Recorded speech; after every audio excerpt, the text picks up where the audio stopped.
Greetings and salutations, people of the internet. Austin here. Last time, we covered the DLC expansion for the Nacton region with the Golden Expedition.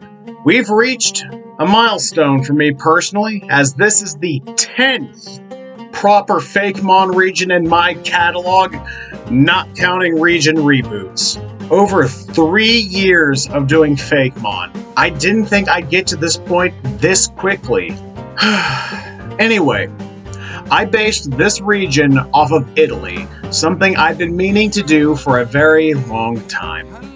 Originally, this wasn't going to be the Nacton region, but I decided to finally start using the random regions I made up for the regional variants in the Kyria Preserve. This is one of my absolute favorite regions in my catalog. It is right below the Athos region, which is fitting since these two are linked regions, being kind of like sister regions in a sense. I have a lot of back and forth between these two regions, tying into Roman and Greek mythologies, often blending together. Without further ado, let's begin.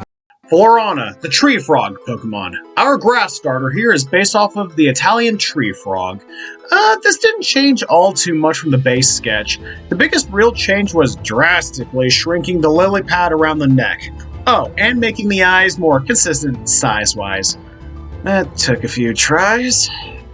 The colors were a bit tricky, had to go through multiple attempts with the accent colors, but I really like how it came out. This has the least personality of the base starters, but it still works out really well in my opinion. Camofab, the hidden model Pokemon. I added the fashion model inspiration after a suggestion was made on Discord, and honestly, it made the entire line. I really love how this Pokemon came out. This Pokemon's outfit still works for camouflage and for fashion purposes. It took a while to nail down the hat and the face. I had a lot of help there to nail that down in the end. The fishnet pattern on the leg was another suggestion I ran with to make this Pokemon feel a bit more unique. This is my personal favorite design of the line. I think it has the strongest middle stage of the starters, easily. Frogshin, the runway Pokemon. Now a full-on model, I gave this star her stage presence, so I naturally had to give it queenly majesty for the hidden ability. Nothing else fit better. Basis of the design was actually a sketch sent to me by a friend based on a loose description I had for the design.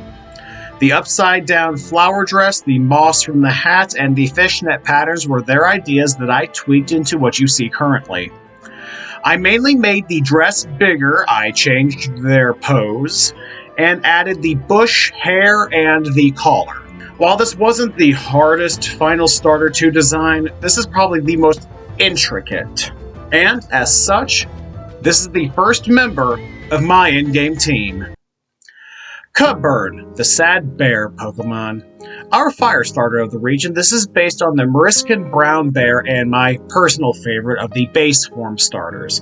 This sad little man is endangered in universe mirroring their animal basis, so much so that they're almost qualified to be moved to the Kyria Preserve to bolster their population before being reintroduced later on.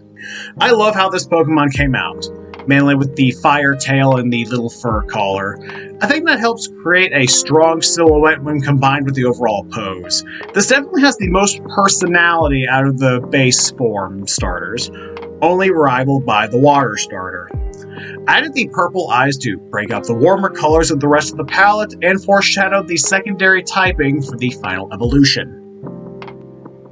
Loudtorch, the delinquent Pokemon. Now an angry teenager pissed off at their terrible situation, this Pokemon lashes out at the world around them. Yeah, spoilers, I have this entire line with their back to the camera. I felt that created a strong design through line with the entire evolutionary line. Might just be a me thing there, but I don't regret doing it. I love the little pompadour this Pokemon has. When combined with the leather jacket, it really helps sell the delinquent vibe I wanted. I moved the fire to the back of the hands to help transition to the final evolution easier, and I didn't want to overcomplicate the back as it is. Ursolus, the extinct bear Pokemon. Now a fully fledged ghost that has embraced its terrible situation. Spectral fire now covers a large portion of its body. I love the hands here, especially the little skull-shaped paw pads. It's got some beams. The giant fur cape/collar across the shoulders I think does wonders, even if the render needs a little bit of a touch-up. I gave it a happier expression in this stage to make it feel more serene and at peace. Added the rib pattern on the side to help break up the color and further sell the ghost type. I brought back Spectral Fire from Arburn since it was a fun ability and I didn't want it to be a one and done, so here we are.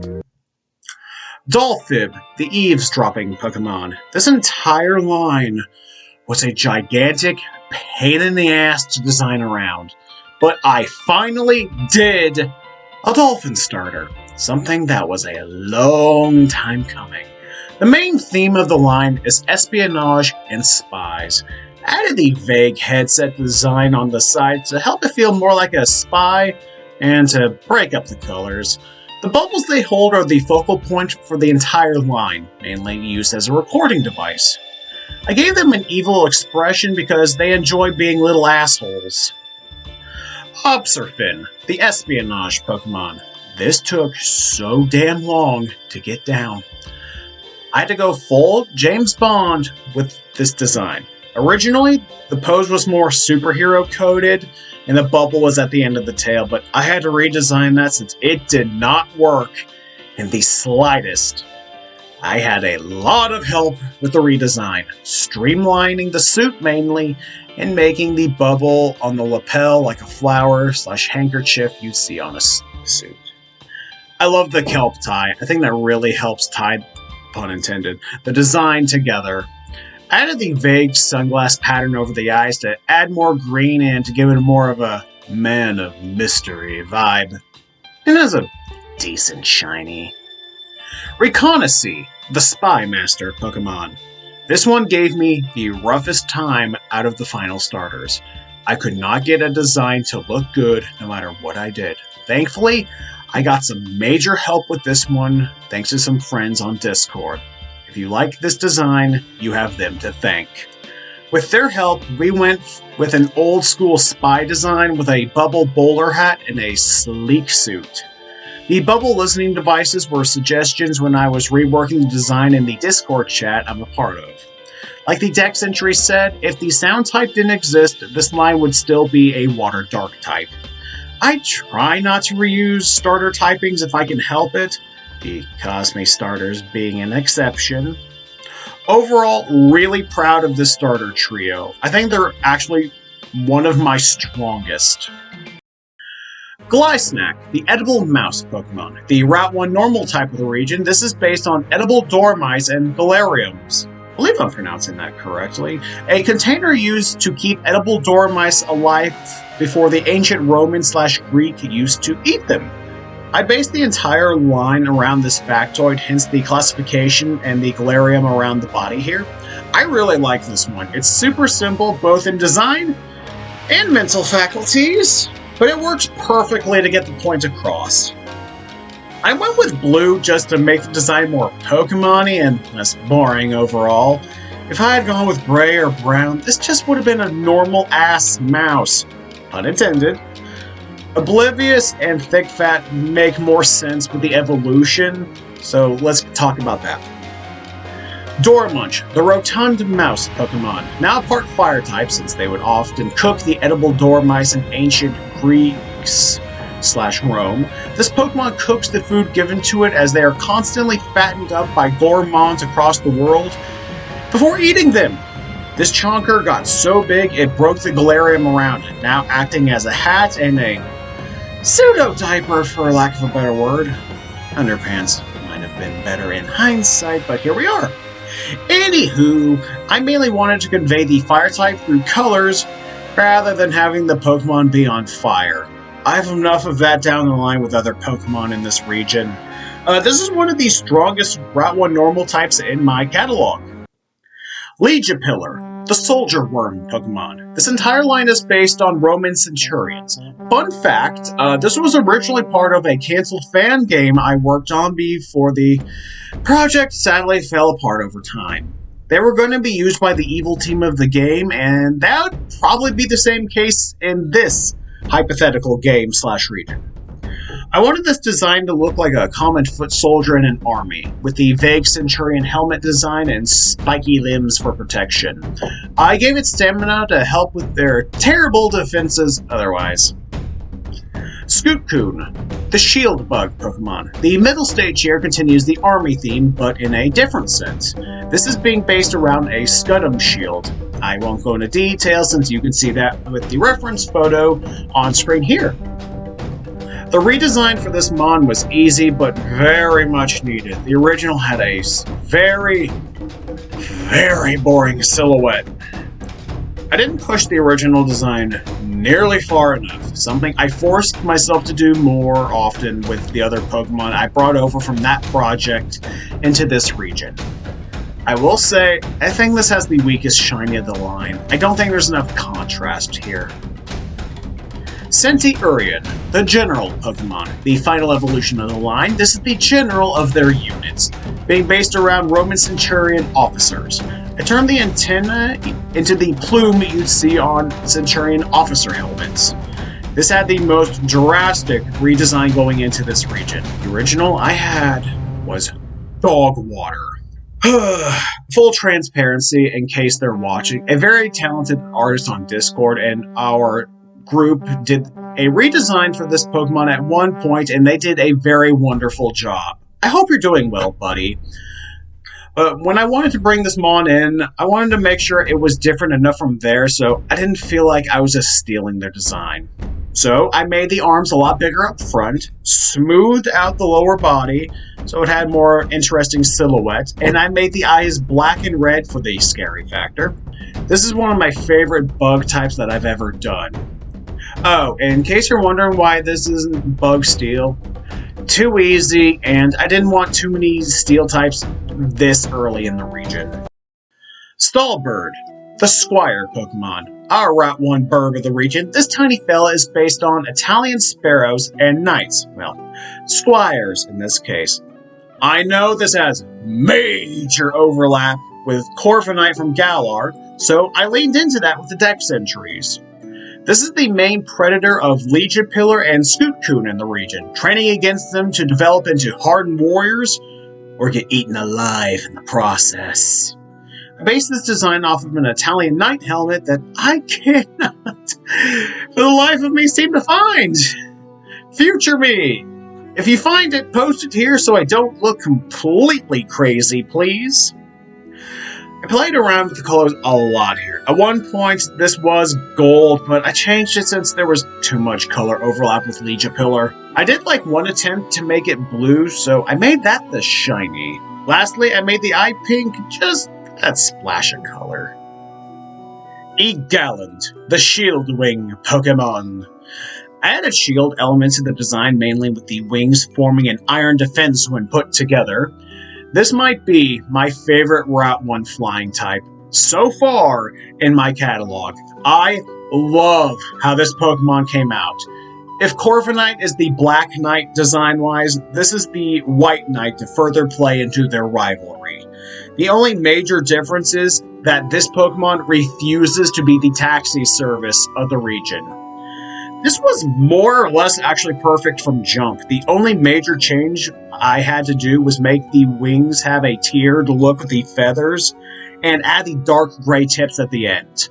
I have no complaints with this design whatsoever. It's peak. Shiny might need some tweaks to be more readable at a glance, however.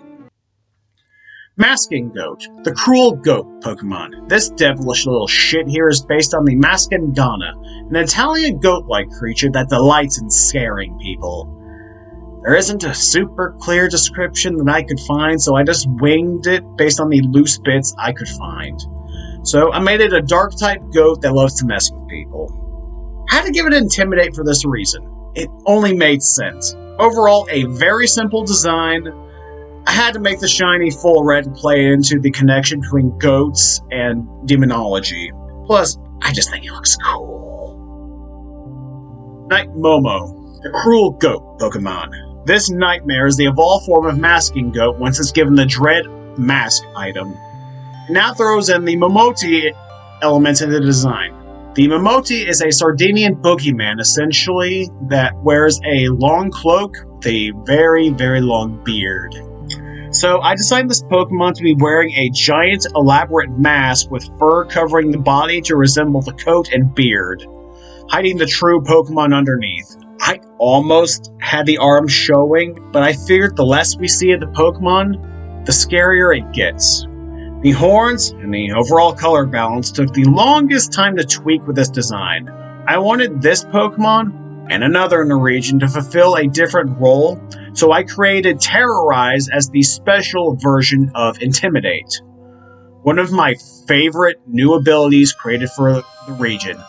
And oh boy, there's a lot of them, so stay tuned. Zapumori, the Electro Wing Pokemon. The Pika clone of the region, this is based on brown long-eared bats. I love this little cutie. This is my second favorite Pika clone, behind Nezuyume. I love the electrical wing, membrane, and tail on this design. Easily the highlight. The only thing I might have done differently now is make the head a touch bigger, but even then, that's more of a nitpick than anything substantial.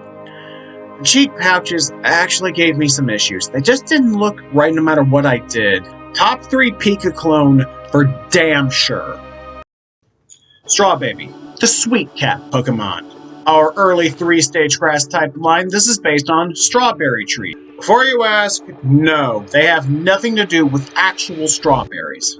Berries that grow on this tree vaguely look like strawberries, hence the name. Fun fact, the flowers that grow on this tree are actually the national flower of Italy due to their coloration. This is a super simplistic design. One ironically gave me more issues than the rest of the line if I recall correctly. Honestly, there's not that much to say here. It's fairly cut and dry. Moving on. Berry Medic, the Healing Jam Pokemon. The earmuff / berries took a while to iron out here, and I had to get a lot of help to make that look natural. I mentioned their constitution a lot in their dex entries because the strawberry tree is very resilient and can take a lot of what nature can throw at them. Naturally, the berries are the focal point of this design, so I made them as eye-catching as possible, each one representing one of the colors the actual berries can have in real life. I didn't have many ideas for the lower body for this stage, so I just gave it a leafy skirt to hide most of the lower body and to balance out with the size of the head. They're cute at the very least. Arbotera, the Baker Pokemon. The final evolution of the line, this is now a fully fledged baker, making them an ideal partner for a lot of chefs across the region. The overall design was more or less complete from the first draft. The only major things I needed to change was the hair / berries and the hat pattern. Oh, I also simplified the skirt into what you see here. Initially there were more leaves making that up. Also had to change the mitten hands, just making them bigger since the original draft was too small. Also had to get rid of the leaf hair that was initially covering the eyes, the face being too cluttered upon feedback. Okay, wow, this actually changed a lot from the initial draft. What the hell am I talking about? The berry hair was initially a very long ponytail, but it got changed into the braid with the Lynch hairpins after a suggestion from a friend. I really like how this came out. Easily one of the best early grass type lines I have. If I didn't have Frogshin on my team, I would have considered this one. Nactonian Slugma, the Gelato Pokemon, our first regional variant. It's high time I gave some love to the Slugma line, and this was the perfect opportunity. This regional Slugma is based on gelato and other ice cream / frozen yogurt desserts. I wanted this regional variant to be fairly simplistic, so I didn't add or change too much from the base Slugma, mainly just replacing the fiery sections with ice, changing the shape of the eyebrows, and adding the ice textures on the body just to break up the colors. I've been meaning to do more food mods, and you'll be seeing more in this region, don't you worry. So this was a perfect opportunity. I really love this Pokemon. I brought back Beat the Heat from the Nacton Region since it fit the theme and I wanted to eliminate at least one of its weaknesses. Tiramisnail, the Dessert Shell Pokemon, evolves from Nactonian Slugma when exposed to a Dawnstone, and is obviously based on Tiramisu. I was going to use the Ecto Stone again, but I was convinced to use the Dawnstone since I never really used it, and I thought, what the hell, why not? This changed a lot from the first draft. Originally, it was going to be on a sled/plate made of ice with fork-shaped antenna, with a little dollop of cream on top of the shell. But it looked too much like another Tiramisu regional form that was brought to my attention, so I had to change it into what you see here. I went back and forth and fixed this design so much, I at one point considered dropping it entirely, but damn it, I'm stubborn and I wasn't going to do that. The render on the ice shell/glass took forever to fix. So many layers just for that shell. I made it part ghost to help stay cool in warmer weather, and I just wanted to make an ice ghost type. Solid little regional to start them off with. Tintola, the pottery shell Pokemon. This line is based on ancient Greek and Roman pottery and octopi. This line has a special place in my heart. I love each stage of this line equally, and I'm so happy with how they turned out. The only thing I had to change from the initial draft was making the body a bit more squished, and the tentacles a touch bigger. Actually, no, the biggest hurdle was the color scheme, which took forever to nail down in what you see here.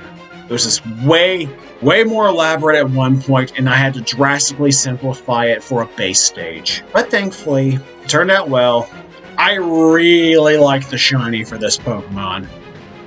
Cephalopod, the pottery armor Pokemon. A fun fact, this was almost a 2-stage line before I added this Pokemon in as a test to see if it would work, and boy did it. I more or less nailed this design from the first draft, and honestly, I couldn't be happier with it. This tiny noodle loves to pretend it's stronger than they actually are in order to impress or scare off others. The only thing I really had to change was shift the main color of the vase to the orange you see here, versus the bright red of the first draft. Octini, the ceramic cannon Pokemon. Now this changed a decent bit from the initial draft. Originally, the vase on the head was much smaller, and the tiny tentacles on the bottom were a lot bigger, but I changed that up for a more interesting silhouette. I had the idea to make the pots on the arms work like ink cannons for this Pokemon. Kind of like with Armarouge's shoulder plates. Once again, the colors took a fair bit of time to balance out into the final product here. Easily one of my favorite designs in the entire region, and I am so glad I made it a 3-stage line. It would be so incomplete without it now. Satsu Sect, the lucky Pokemon, the first cross-gen evolution of the region. This evolves from Letting when it's exposed to a Hive Stone. It is based on Super Sentai and a Ladybug's lucky reputation. This has nothing to do with Italy whatsoever. Neither does its version-exclusive counterpart, but I felt like this Pokemon needed the love, and Super Sentai was just too perfect not to use. I wanted this Pokemon to be beefier than the other Sentai-inspired evolution I've done. See the Sentai reboot video for more information there. So I made this thing a lot more top-heavy than its counterpart there. This originally had a much more boring pose, so I retooled an existing Super Sentai pose for this Pokemon. This once also had gold in place of the dark blue you see here, but it didn't work out, so I swapped it out after some trial and error. I could have made this a bug fighting type, but I felt this was more unique this way, and I didn't want too many bug fighting types necessarily in the decks. This and its version-exclusive counterpart are some of my favorite new evolutions. Ushipida, the False Bull Pokemon, the version-exclusive counterpart to Satsu Sect. This is the evolved form of Ariados and is based around an Ushi-Oni, a spider-like yokai with a bull's head. Once I learned about the Ushi-Oni, thank you One Piece, I knew I had to make a Pokemon out of it, and Ariados needed the love, so win-win! The first pass of the design, the legs were much bigger, The head wasn't so overtly bull-like, and the abdomen pattern was so much busier with the hairs on the side of the head. The abdomen in question took the longest part of the design to figure out. I redid it so many times before I settled on this design after some much needed help. Originally, the red for this design was a dark orange, but it just didn't work out, so that had to change. I created Contaminate to give this Pokemon, and some others later in this region, some much needed power, and I just thought this was a fun ability. As such, this is the second member of my in-game team. John Rat, the Music Rat Pokemon. A Pokemon that has been a long time coming. This is my very own Eevee clone based around musical genres. Hence, John Rat. Come on, that's clever. The main thing signifying the sound type, of course, is the musical note-shaped tail and the mark on the back. I love this whole line so far. It only has 5 evolutions as of the writing of this script, but each one is so different from one another, and I am so proud of all of them. In terms of changes, I shrank and remodeled the ears after the first sketch, after some suggestions. They ended up being too Mickey for my liking in hindsight. Made the tail a lot longer, and I rounded off the edges of the musical note on the back. Otherwise, this is more or less the same from the first draft. Oh, I love this little rat so much. Ratvolt, the anti-establishment Pokemon. The first of the split evolutions for John Rat, this evolves via Duskstone and is based on punk rock. This changed a fair bit from the first draft, mainly just toning down the design overall. This originally had no real neck. The hands and arms were way too big. The tail fur was out of control in a bad way, and the entire Pokemon just looked squished. The mouth, specifically the teeth, gave me some issues. It looked awkward for a long time. Of the 3, spoilers, original split evolutions in this region for John Rat, this is my personal favorite. All of them look good, but this has a special place. Had to give it punk rock. It would be illegal otherwise. Same thing with Contrary. It was just too perfect not to use. Orchestrat, the conductor Pokemon, evolves from John Rat once it learns Calm Mind. This is based on classical music. This one didn't change nearly as much from the base sketch, only needing to reposition the hand on our left and make the overall suit imagery stronger. Said hand also needed to be reposed to the current one, giving it more of a conductor feel. I did briefly try having the stick being held by the tail, but it just didn't work, so I went back to the OG version after some trial and error. I thought having the Pokemon's eyes be closed would really sell the concentration and discipline this particular evolution has. I wanted to try and make each split Evo radically different from one another while still having some common design traits. Goth Spirit, the Spirit Singer Pokemon, the final OG split evolution for John Rat in this region. This evolves via Ectostone and is based on gospel music. I wanted this to be modeled after some stereotypically heavy-set gospel singers you would see in church choirs and the like. This was actually more or less perfect from jump. The only things I changed were rearranging the ectoplasm earrings and just changing the overall shape of the ectoplasm at the end of the tail. I also made the circles on the front of the design a little bit more elaborate. Originally, they were just 2 random circles. Now they're 4 random circles just put together. The colors were super simple this time around. I knew exactly what I wanted to do. I am so happy I bit the bullet and finally started this line. You're going to be seeing a lot of these guys coming up in the future, so stay tuned for that. Amadig, the Poison Eater Pokemon. Based on horn-nosed vipers, miners, and construction workers, these little monsters are common partners for miners across the region to deal with hazardous materials they might dig up by accident. Which is the main reason I created Junk Food, and I just thought it was a fun ability in general. I turned the titular horn-nose into a shovel used to dig underground or fend off attackers as a pseudo-spear.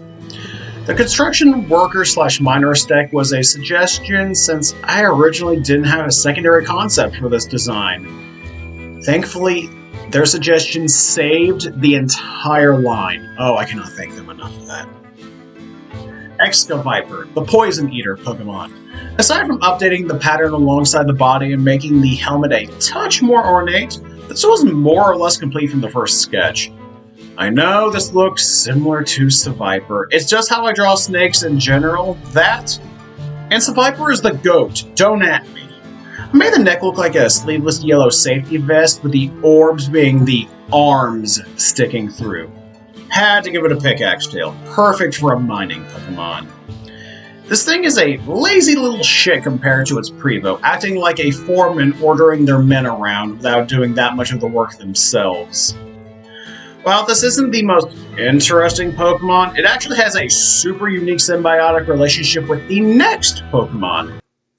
Canary, the Detection Pokemon.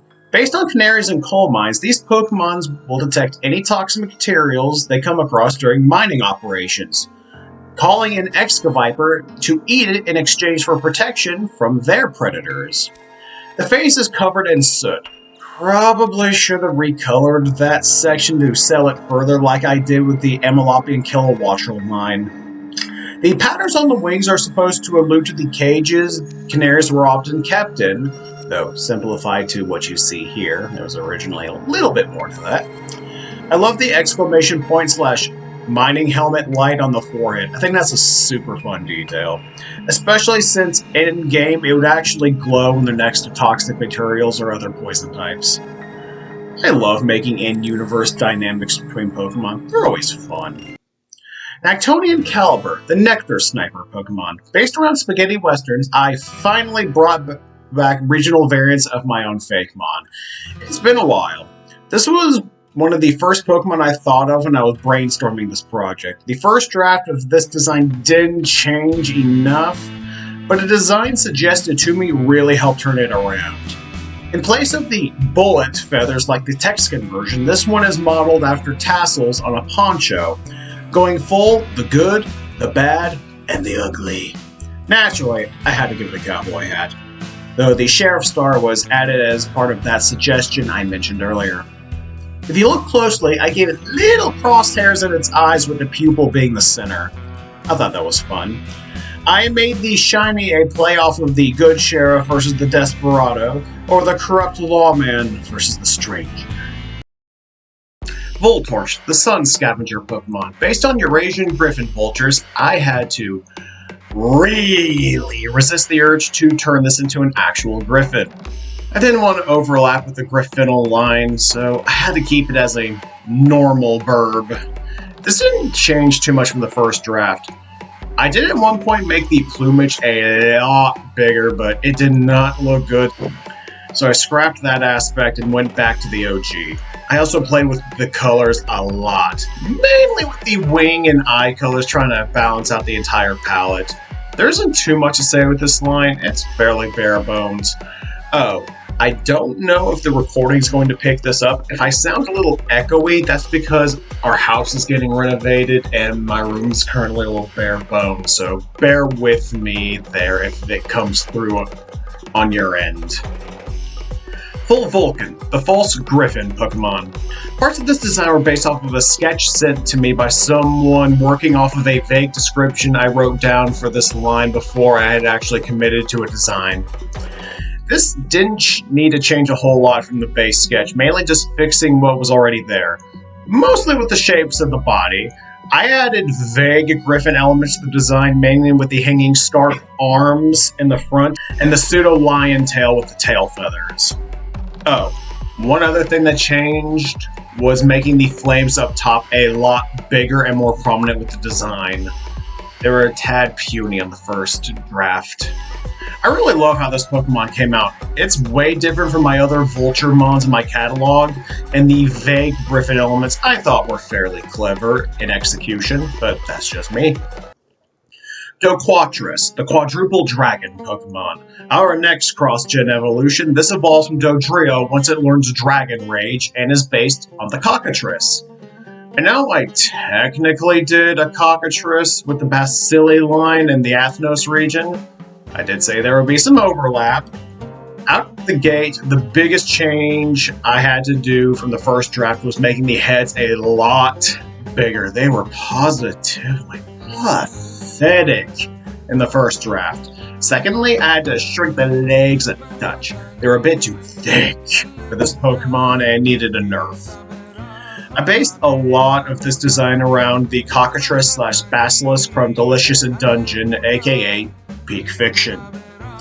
Next change was making the head crest on the snake tail match the bird heads up front, and it was basically complete after that.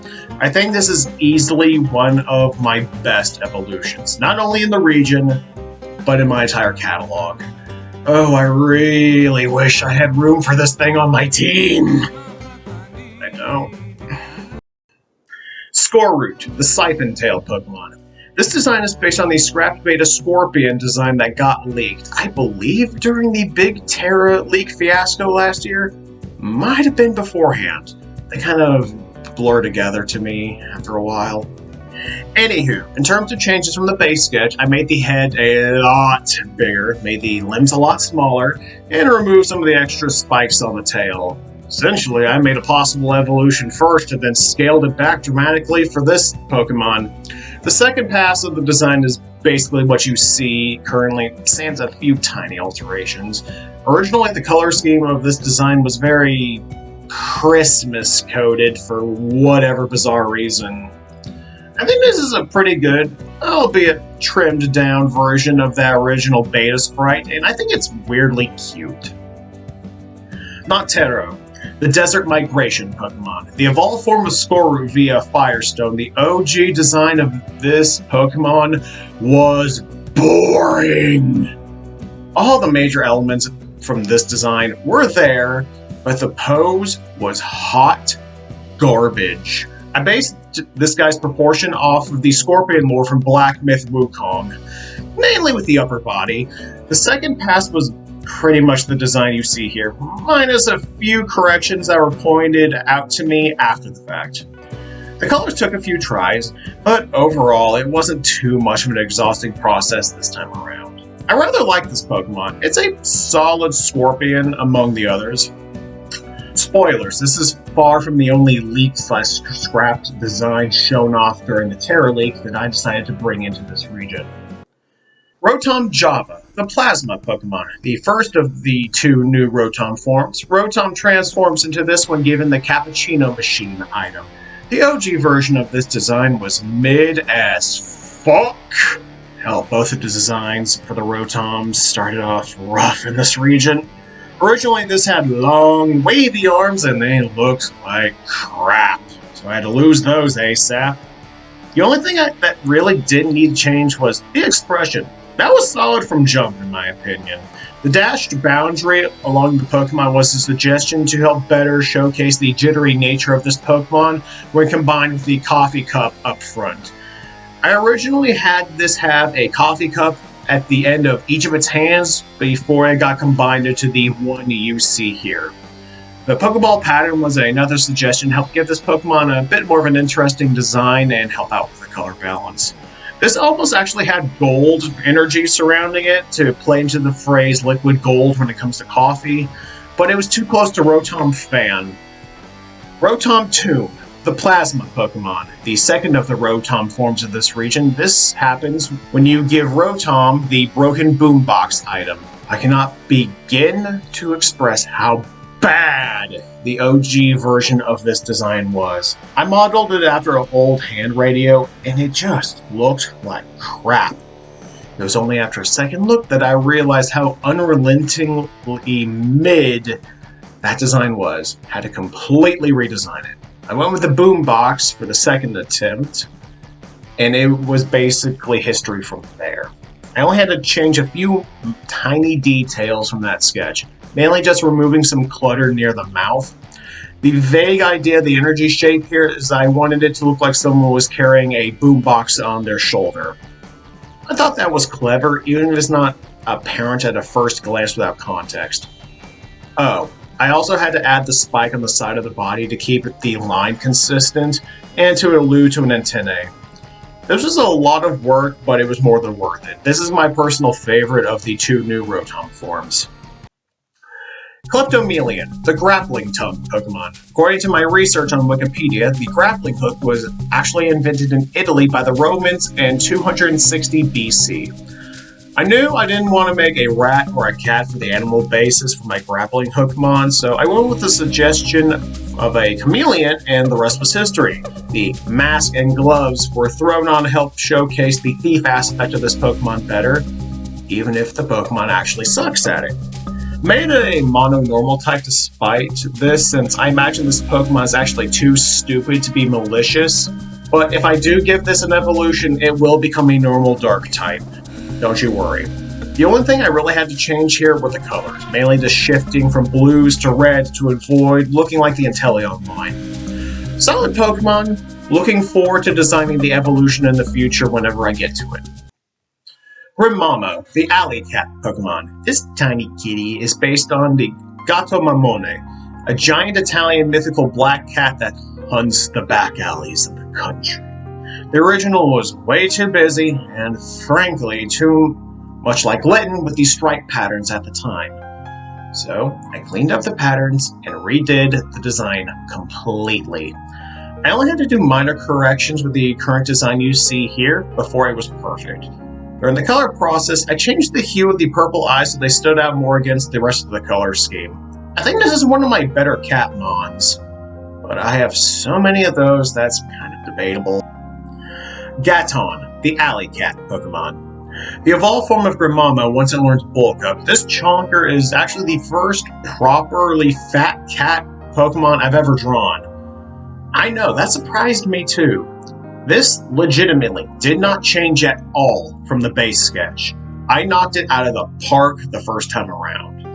The colors did take some work to nail down, however, but not terribly so. I wanted this Pokemon to feel like a giant fat alley cat that is used to throwing its considerable weight around to bully other Pokemon. Hence the custom ability with this line. I wanted it to take advantage of an opponent's weakness and get stronger for it.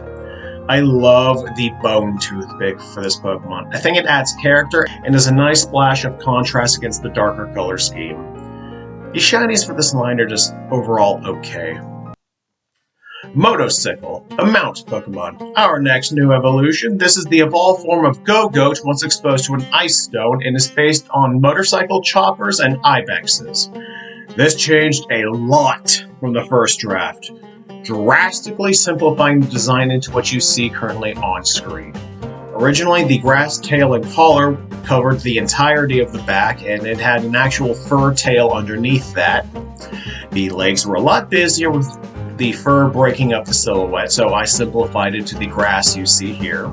I changed the shape of the horns since the OGs were too high and squared off to be used properly as handles, kind of like with Koraidon. I went through a lot of different designs before settling on this one, some more drastic than others. I added the ice crystals on the pelt to help break up the colors and kind of look like studs on a leather biker jacket. One of the best new evolutions added for this region.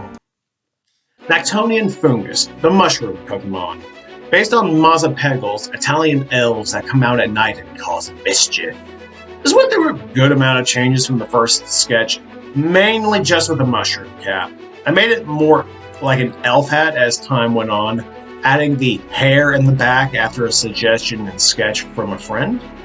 I did try a pass without them, and it was way worse without it. There's not a whole lot to say with this one, sadly. It's fairly simplistic. Nactonian Amoonguss, the mushroom Pokemon. This one wasn't that bad to design, actually. More or less good to go from jump. I only had to really slim down the hat near the top for a more elf/wizard cap and play around with the colors. Mainly the yellow skin and the eyes. Yes, they are high as a kite. I gave it Prankster to be a menace, but I would take out Spore of their move kit to be reasonable in an actual VGC setting. Don't you worry. I'm not that evil, most of the time. This isn't my favorite regional variant, but it's far from my worst, so I'll take the small victory. Skink Carrot, the treasure back Pokemon. Based on three-toed skinks and hoarding dragons, this one was a fun single-stage mon since I needed some ground types in the region, and I was in the middle of a fakemon hiatus while I was working on the Mega Evolutions at the time to give you a little bit of a time frame for this region. This barely changed from the first draft. The biggest alterations were adding claws on the feet, adding spikes to the chin, and making the gold horde on the back more lumpy for a better silhouette. Oh, I did add the gems after the fact to break up the colors and make the Pokemon feel more valuable. Money, money. Lastly, I changed the eye and tongue colors to better match the red gems on the back for consistency and to not overload the color scheme. Solid single stage. I might give it an Evo or a Mega down the line. Maybe both. Thoughts for later. Boovine, the Ghost Calf Pokemon. Based on the extinct Aurochs, I believe I'm pronouncing that correctly, this stage was simple but fun to design. I just love designing ghost types. I needed to do some more ghost types, so I started looking up extinct animals to base them off of, and the Aurochs was the perfect choice. I didn't actually change the design at all from the first draft. Knocked it out of the park. Woo! The only major thing I altered was changing the line color and the ectoplasmic tail to feel more ghosty, as I tend to do with most of my ghost types, admittingly. The shiny is alright. I really do love the pink on here. I think that looks really good. Arath, the extinct steer Pokemon. The evolved form of Boovine once exposed to a combat stone. I actually started with this stage first and went back to create Boovine after the fact. I wasn't happy with the first stage of this Pokemon whatsoever. I wanted to make it blockier than my normal Pokemon, so that was something I had to take into account for the next pass. I had to change the horn shape as well. The OGs were very boring.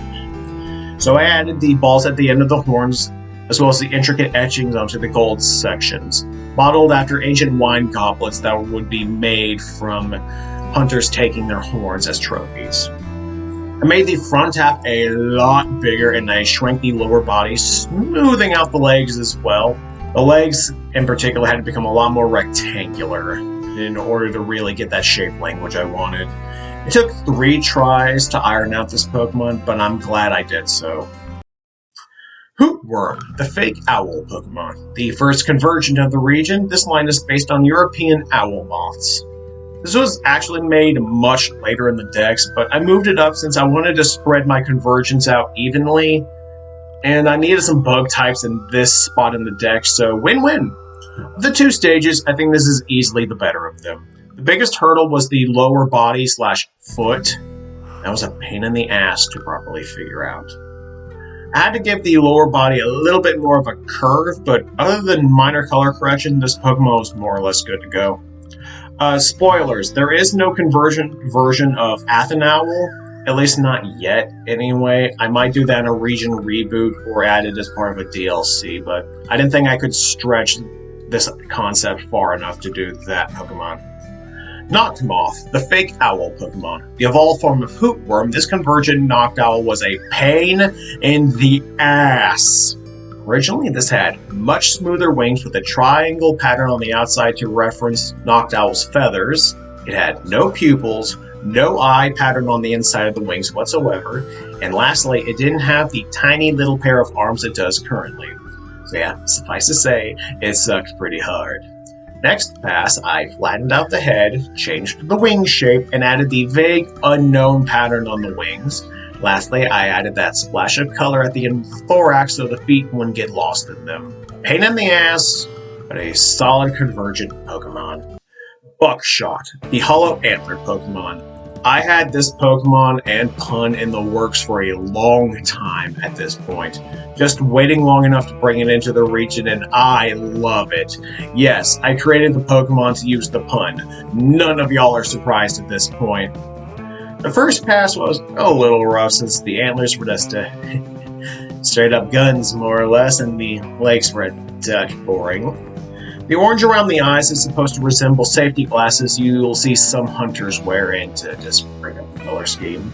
So I changed the antlers and legs into what you see here. The legs more so of a change of pace. Wanted something a little bit softer. I changed the pattern on the body to look like bullets, taking a page out of Crosshair's design from the Amalok reboot. Is it lazy if I rip myself off? Nah. Anyway, this originally was primarily gray, but I changed it to blue after some back and forth just to make it look a little bit more interesting. Margarita, the pizza shark Pokemon. Originally, I had no concept for this Pokemon outside of making a Fairy Fire Pizzamon. At first, I was going to make it a Mantis with Pizza Cutter arms until someone suggested a Pizza Cutter Heliocoprion. Heliocoprion. Screw it. The first sketch of this design was more or less perfect. The only major things I had to change was removing the tongue it had. Just didn't make sense with the pizza cutter on the lower jaw. I made the cheese body a lot runnier for some more interesting silhouette shapes. I had to simplify the toppings across the board so the colors didn't get out of hand. The anchovy eyebrow is my favorite design detail personally. Lastly, I superheated the edge of the pizza cutter to give the design a focal point. This is one of my favorite food mons so far in my catalog. I love this thing so much. Without that suggestion, this would be an infinitely less interesting Pokemon. Oh, I cannot take credit for the name. Someone came up with that bit of genius. It is 10 out of 10. They cooked.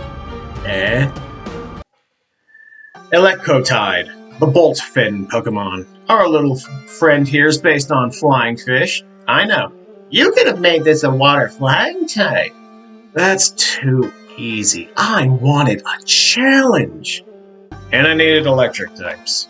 The OG version of this design kinda sucked. The mouth was closed, the main fins were outstretched like an airplane, and it had two pointless tiny fins on the side that just cluttered the design too much, so I had to scrap them. I did briefly experiment with making the fins a lot wider, but that just did not work. I moved the arms upwards for a more interesting silhouette. The mouth was added on a whim to help give the Pokemon a bit more personality, however limited that may be. I had to fix a lot of small issues with this design, but it was more or less okay. Just some consistency issues with the overall angles and perspective. Zyphashock, the bolt fin Pokemon, based on swordfishes with a touch of marlins. This only needed one minor design change from the base sketch to be perfect. Legit, the only thing I changed was curving the tail fins. That's it. In terms of color, I only had to swap out the eye color to what you see here for some color balancing, and it was just more interesting visually. This might be the fastest Pokemon in the region. Top 3 regardless if that ends up changing. I created this line specifically just to do this design. Been meaning to do a swordfish / marlin Pokemon for a while, and this just worked out. This and the next Pokemon would actually be pseudo rivals in a game with a predator-prey dynamic. Thresh Swallow, the giant tail Pokemon. Based around Thresher Sharks, this was another design I brought back from the cancelled fan game I mentioned earlier, but with a significant redesign. The original, as you can see here, looked more like a split evolution for a Sharpedo more than anything, and I wanted it to be more unique. This was actually going to be a water flying type at one point, but a suggestion to make it Mono Dragon was just too tempting to ignore. Unconventional dragon types are the best dragons. So, for the first pass of the redesign, I removed the face from the tail, sans the teeth. I shrank the tail a little bit so it was closer to the body, and that's basically what you see here. No, the colors were the biggest pain in the ass going forward. I didn't want to reuse the dark blue from the OG version, so I moved over to the reddish purple you see here. I thought it looked more dragony after some consideration. The light blue was added for contrast, and the salmon was added just because I thought it looked cool. I love how this redesign came out. It is one of my best in that regard. Octoconut, the coconut shell Pokemon. The next new evolution of the region. We actually have a split evolution for Octococo from the Sendine region when it's exposed to a leaf stone. I based this boy off of Renaissance-era submarines and keeping the overall coconut shell bunker inspiration from the first stage. The first draft of this Pokemon was hot garbage, complete and utter trash. Originally, this Pokemon had spikes coming out of the submarine shell, the tentacles were overall shorter, and quite frankly, not very tanky looking. I got so much help with this design, mainly in the form of a sketch suggestion from a friend of mine. They single-handedly saved this design. They gave me the overall shape of the submarine, the leaf rudder in the back, oh my god, and also the siphons/cannons on the side of the body. What I did do was move the tentacle up top forward, acting like a periscope on a submarine. I added a secondary giant tentacle on the bottom to help balance out the design. Their sketch only had one, but I felt it would look more balanced with two. This took so much work, but damn it, this is one of the best evolutions of one of my own fakemon that I've ever done. I cannot undersell how much I appreciate the help I get from the Subjectively Discord community.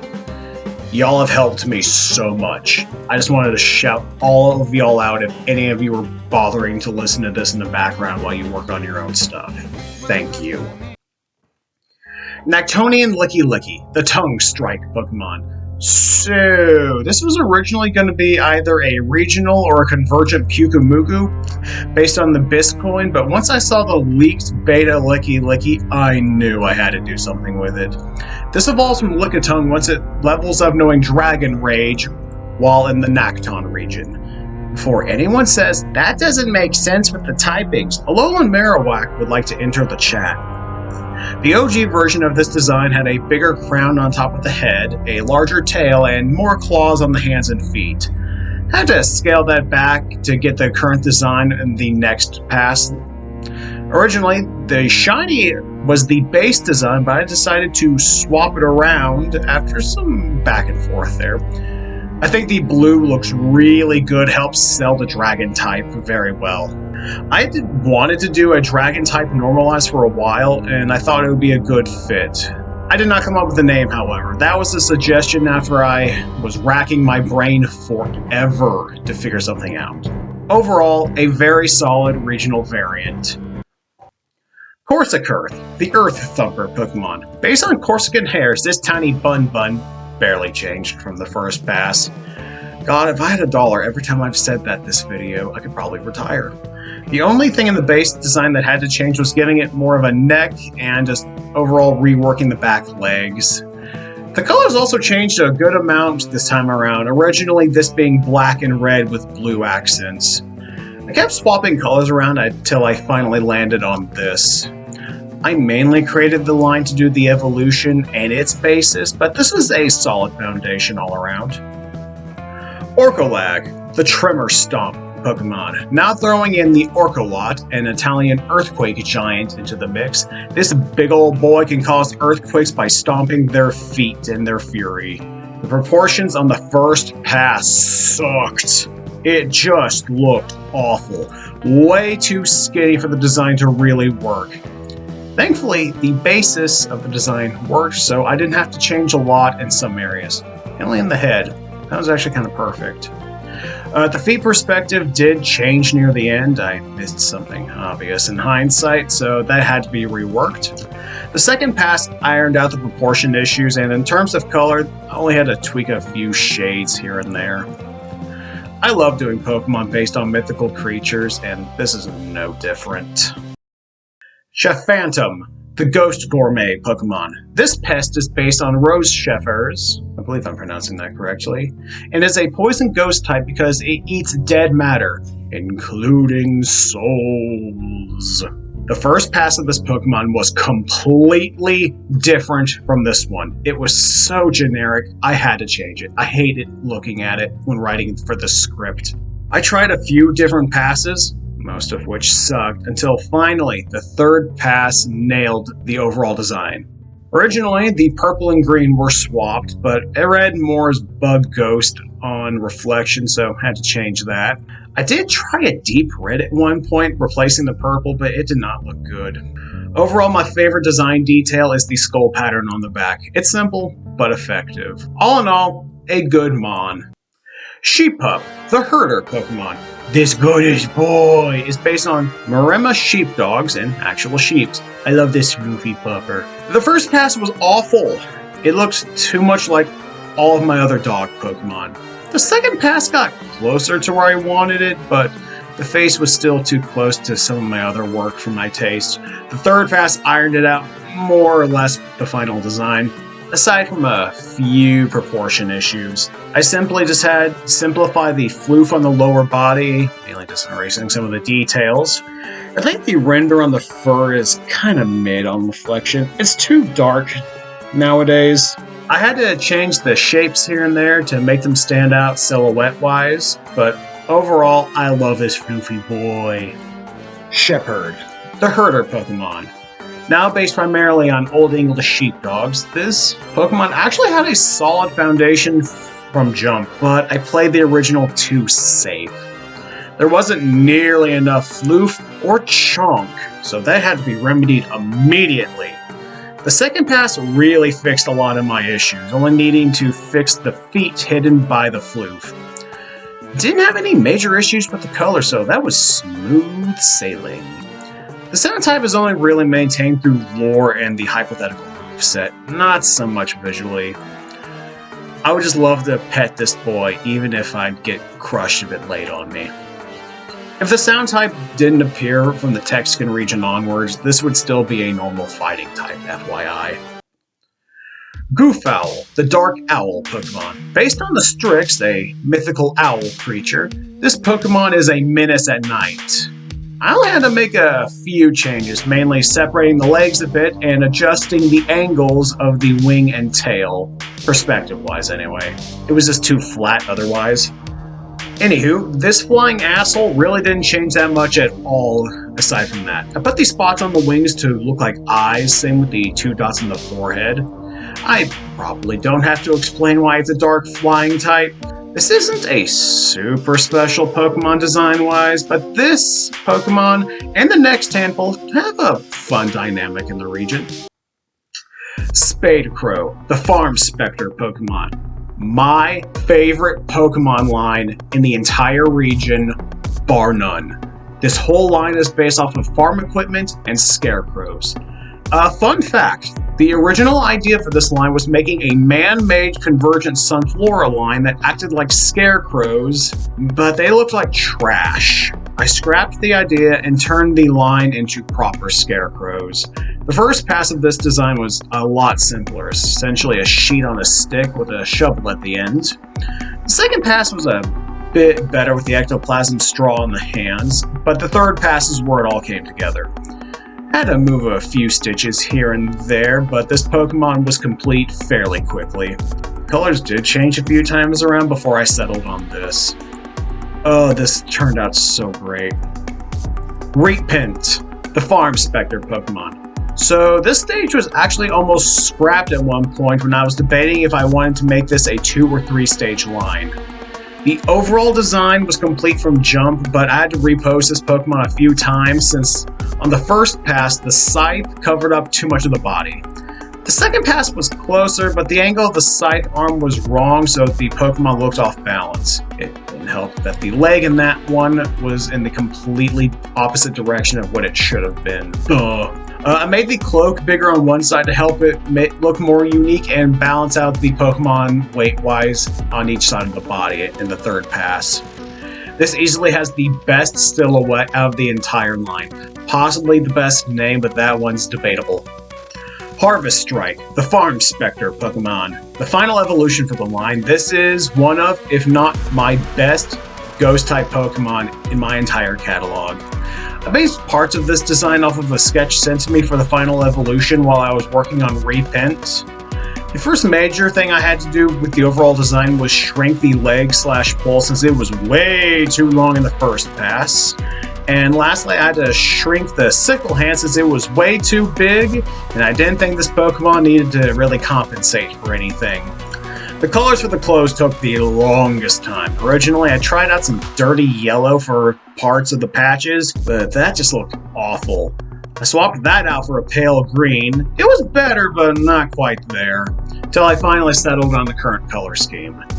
This thing is the guardian of Sunflora and is the main rival to Goofowl. I love this Pokemon. This was a lock as the third member of my in-game team.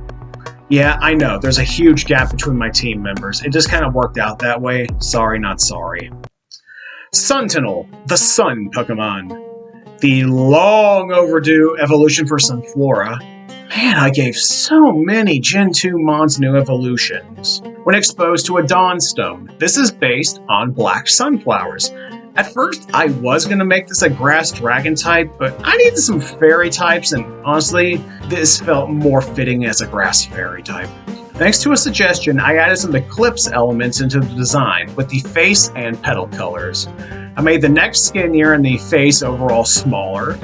I added more petals to the back of the head, making it take up more space and look more physically imposing. The colors took so long to nail down. It looked like a grass dark type for the longest time. This originally had pants that went through a variety of designs, at one point being a gradient before I just limited it to just turning into shoes, essentially. I learned a lot about layer management when trying to do the shiny for this Pokemon. It was a pain in the ass trying to recolor.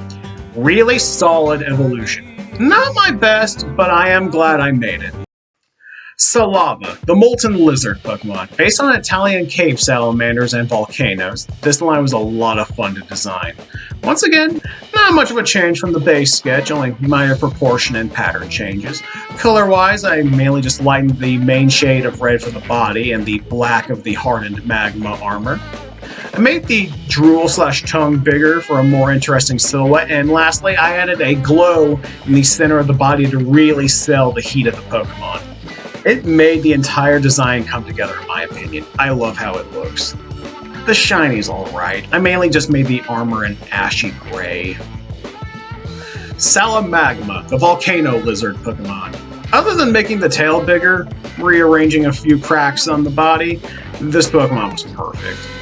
I know I keep saying it, but it's true! I kind of popped off in general with this region. I'm sorry! Anyway, I wanted this Pokemon to be a walking volcano, a design trend I tend to use a lot in hindsight. I wanted this to be a long boy compared to the first stage. I know some people might say this doesn't change enough, but I'm perfectly okay with these two being close together from a design perspective. Not everything needs drastic changes. I wouldn't change a thing about this Pokemon whatsoever. This is one of the best renders in my catalog. Konokaf, the Stoneback Pokemon, our next rock type. Been too long since the last one. This is based on Wildebeest and the Catoblebas. I'm mispronouncing that, I just know it. A Roman mythical creature with a giant head that's so heavy it can only look downwards. I had to scale this back a bit from the initial pass. I removed the goatee this Pokemon originally had, tweaked the leg shapes, and redid the end of the tail. The first color pass was boring. The orange that's here now was originally the dark blue, and the accents were originally a lightish purple, but it looks like crap, so that had to change. Not much more to say here. Outside of fixing a tangent on the front legs, the rest was history pretty much after that. Solid foundation to the line. Petricato, the Toxic Glare Pokemon. The first and final passes of this Pokemon weren't too different from one another, but there were some notable changes. Firstly, I had to tilt the design and reposition the front leg behind this Pokemon for it to feel a bit more balanced. So I also beefed up the lower body by a smidge. I made the horns bigger, the tail wider, and I added the poison drop pattern on the side of the body just for some color balancing, and it was looking a little barren otherwise. I brought back statuesque for this Pokemon since the Catoblebas, I am never going to pronounce that correctly, reportedly has similar abilities to a Gorgon, though the method varies between retelling. Sometimes it can petrify it with its eyes, sometimes it's toxic breath. So I combined the methods. I might give this Pokemon a relative or a regional variant in a future region that's coming up. Been debating that one lately. Galvapia, the Tunnel Damper Pokemon. Next up, these burbs are based on European bee eaters. I had a really tough time with this Pokemon line since there are some really good fakemon based on this animal already. So I tried to make it more interesting and use a different typing and went with electric instead of ground, at least off the gate. The design, which kept getting compared to Waterl, I still don't know if that was just gaslighting, was fairly easy to design. The colors took a few tries. The first pass had Rookie D's color scheme, so that had to change. Second pass basically ironed out this Pokemon's issues into what you see here. I really like the pink eyes. I think they're just fun. Numaro, the Jackhammer Pokemon. Had to get creative with this Pokemon since the grand majority of Bee-Eater fakemon tend to be based on drills. When I was brainstorming, someone brought up jackhammers and I tried it on a whim and the rest was history. No major changes from the base sketch, just better line work overall. The colors were done in one pass this time around since I had a good foundation to work off of, and if I heard more bird gaslighting, I was gonna snap. Just a solid bird Pokemon all around, nothing special. Mimonkey, the Mirror Image Pokemon. Like the ability says, this Pokemon is based on the phrase, monkey see, monkey do, and hand mirrors. I wanted this Pokemon to be parallel to Kecleon in a sense. The only difference is that this Pokemon changes type when it hits an opponent versus getting hit like Kecleon. The base design and pose were pretty much there from the start, but a few meaningful changes made it next level. Firstly, I redid the hair at the top of the head to reflect ornate hand mirrors better, and I added the patterns on the arms since they were a tad barren otherwise. I had to raise the foot on the outstretched leg since it was too low anatomically and in perspective. Lastly, I changed the color of the body from a gray to the silver you see here to look more fancy, and I thought it made a better contrast with the mirrors on the hands and torso. A really, really fun single-stage Pokemon. Caladoctius, the Healing Bird Pokemon. Next up, we have a bird based on the Caladrius, a mythical bird that is able to draw sickness out of people into itself and then fly away. So I turned that into the Nurse Joymon of this region naturally, basing the design off of old school nurse uniforms, with a bit of vultures thrown in. In terms of changes from the base design, I removed a red cross symbol from the forehead and I made the pupil overall bigger. In terms of changes, I changed the majority of the design from a stark white to the slight pink you see now. I changed the skin tone from a deep purple to a dark pink, basically swapping the skin and the inside of the wing colors. Other than that, this was more or less perfect.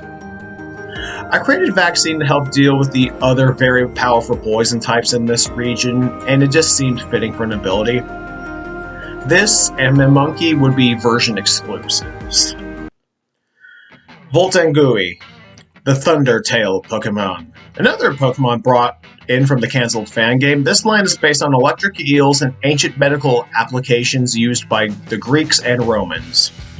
I've redone this design a few times, the first one being hot garbage, as you can see here. Yeesh. The second attempt wasn't too bad. I didn't have to change all too much for the current design. I shrank the body a bit, I simplified the patterns, swapped out a few colors, and lastly gave the electricity tail a colored outline so there was some actual form to it. This has had a solid evolution design-wise over the years. Speaking of evolutions, Chilectro, the Electric Limbs Pokemon. The evolved form of Voltangui when exposed to a combat stone. This is one of my favorite designs, period. Like the Prevo, the first pass of this design from years ago was terrible. Thankfully, the second pass was a major improvement and the current design even more so. I love the electricity arms. I think that is such a great focal point to the design. The pose definitely had to change. The current one sent to me was a suggestion alongside the lightning bolt shaped mustache / nostrils. Had to give the colors more contrast. The blue and green of the central body were too close together hue-wise to work properly. I changed the fins to orange so they didn't blend into the arms, and it just looks better this way. With gusto, this was the 4th member of my in-game team. Polenzina, the Trash Trap Pokemon. Our next mythical creature-based fakemon, this is based on the Ozina, described as a giant, foul-smelling octopus. So I leaned into the foul smell and turned that into floating trash at sea, held together by freezing it to its body as camouflage. The first pass of this design had some slime dripping off the tentacles, but it cluttered the design, so I removed them after some feedback. I also fixed the perspective of the membrane connecting the tentacles to the body to make them seem more 3D. Yes, I used Garbodor for the colors. They were just too perfect. This is a fun Pokemon. I honestly don't imagine giving an evolution for this Pokemon naturally. A Mega isn't out of the question, but we'll cross that bridge at 500 subscribers. Nactonian Qfint, the Firefighter Pokemon. This regional variant is based on ancient Roman firefighters, the Vigiles. This is a super fun line to work on, even if Caparaja was a bit of a pain, but we'll cross that bridge in a second. Outside of fixing the pattern near the bucket hat, making it more cohesive and less like a bucket just thrown on top of the Pokemon's head, nothing else really changed with it during development. This was just a solid little elephant. Not much more to talk about. Caparaja, on the other hand... Nactonian Caparaja, the Firefighter Pokemon. Oh boy, this was a pain in the ass. I bit off way more than I could chew at the first pass, with a pose I couldn't pull off with the design I wanted here. I based this off of a TCG card thinking it was a dynamic pose, but I just could not make it work. So, I redid Caparaja's default pose, and it worked so much better damn near immediately. So, I stuck with it. If that had failed, I would have gone with a regional evolution to try and fix this. In terms of changes from the base sketch, I thickened up the trunk from the first pass, and I played around with the colors. Mainly with the toes for color balance. Despite the initial hiccup, this was a super fun regional variant for a Pokemon I don't play around with normally. Hisius, the Caregiver Pokemon. The last Pokemon I brought over from the cancelled fan game I was a part of. This line is based on Asclepius, the Greek god of healing, who did have a following in ancient Rome and the Catechus. From the OG design you can see here, I thickened up the EKG patterns on the body, outlined them for good measure, gave this cutie some whittled fangs. I made the Pokemon slightly smaller to feel like a base stage more. Lastly, the biggest change came to the shiny, which I had to completely redo since the original one was just awful, and I feel bad for making it. I gave it hospitality after I played through the teal mask. It was too perfect an ability, and I was getting tired of using triage all the damn time. Caterpie, the Duality Pokemon. Evolved from Hisius, once given a Dragon Scale, this Pokemon changed a lot from the OG you see here. Thanks to a suggestion, I beefed up the upper body to give it more of a dynamic silhouette and proportions, and added the colored tips at the end of the wings. I made small alterations here and there during the course of the redesign, mainly proportion adjustments. Added the jewels on the wings just for the lulz, and adjusted the color so they weren't so obnoxious, or as someone called them, strawberry versus cranberry. They weren't wrong. Did you know out of the over 1,000 Pokemon I've done, I've only had 3 fairy dragon types? I know! That's crazy! Anywho, this was a fantastic update to an old design. Babash, the Sport Fighter Pokemon. Based on the Vatostana goats and goat fighting, this was a fun monotype line to design. Like so many designs in this region, this didn't need a change from the base sketch at all. This stage of the line is a plucky newcomer to the fighting circuit these Pokemon run in their herds. Design isn't too special, so I tried to make their in-game lore more interesting to compensate for that fact. I gave it no guard since I don't play with that ability too much, and I thought it fit alongside Rockhead as the hidden ability. Valdo Strike, The Coach Pokemon. The overall design for this Pokemon didn't change too much, but I did add a few things over the course of development. I made the upper body a lot bigger with more neck floof to help the Pokemon look bigger. I changed the shape of the head to look like training gear. I added the collar around the neck with the championship belt. And lastly, I added the armor/punching pads on the side of the body so this Pokemon can train multiple Babashes at the same time. I had to fix the front legs since they weren't properly balanced, but that was a relatively easy fix. Lastly, I added the purple to the design since the OG had way too much blue and I needed more colors to play around with. I usually don't like doing monotype Pokemon, but I think this Pokemon is perfect. I can't see it being any other type. Maybe fighting normal, but Shedulus, the Javelin Pokemon.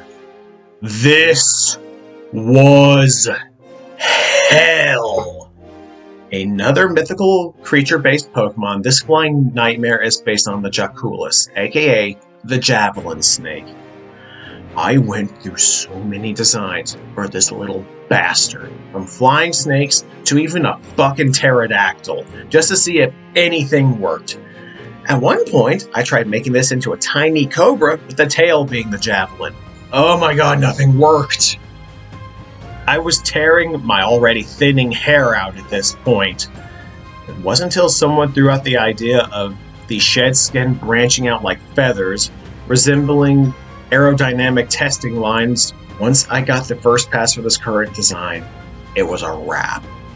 I had to play around with the colors a little bit. I did try making the shed skin transparent at one point, but it just looked terrible, so I scrapped that. Once I got the shading done on the shed skin, took a few attempts, the design was finished. I never want to see this little monster ever again. It pisses me off that much. Hippoasis, the Desert Respite Pokemon. Our second to last new evolution for the region, this evolves from Hippowdon once it learns Water Spout and is based around desert oases. Oh, this changed so much from the first attempt.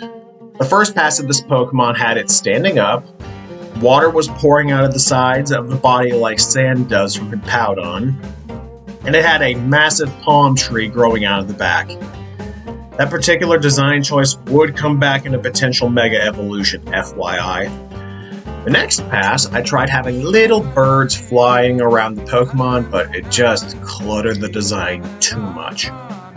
A sketch suggestion sent to me had this Pokemon lying down, and there it remained for the rest of the design process. I went back and forth on how tall the water should be surrounding this Pokemon, actually having to go back and raise it to look more accurate. I made the tail look like a handle to a water pot, a fun suggestion for the design. A final sketch suggestion helped me fill in the gaps with this design, mainly with the patterns, bush distribution, and some of the colors. This was easily the evolution that went through the most work to iron out the kinks, but it was worth it in the end despite the headache. I gladly made this chonker the 5th member of my in-game team. Pampester, the Spoiled Grub Pokemon. This little shit is based on the Cuckoo Wasp and Spoiled Bratty Princess types.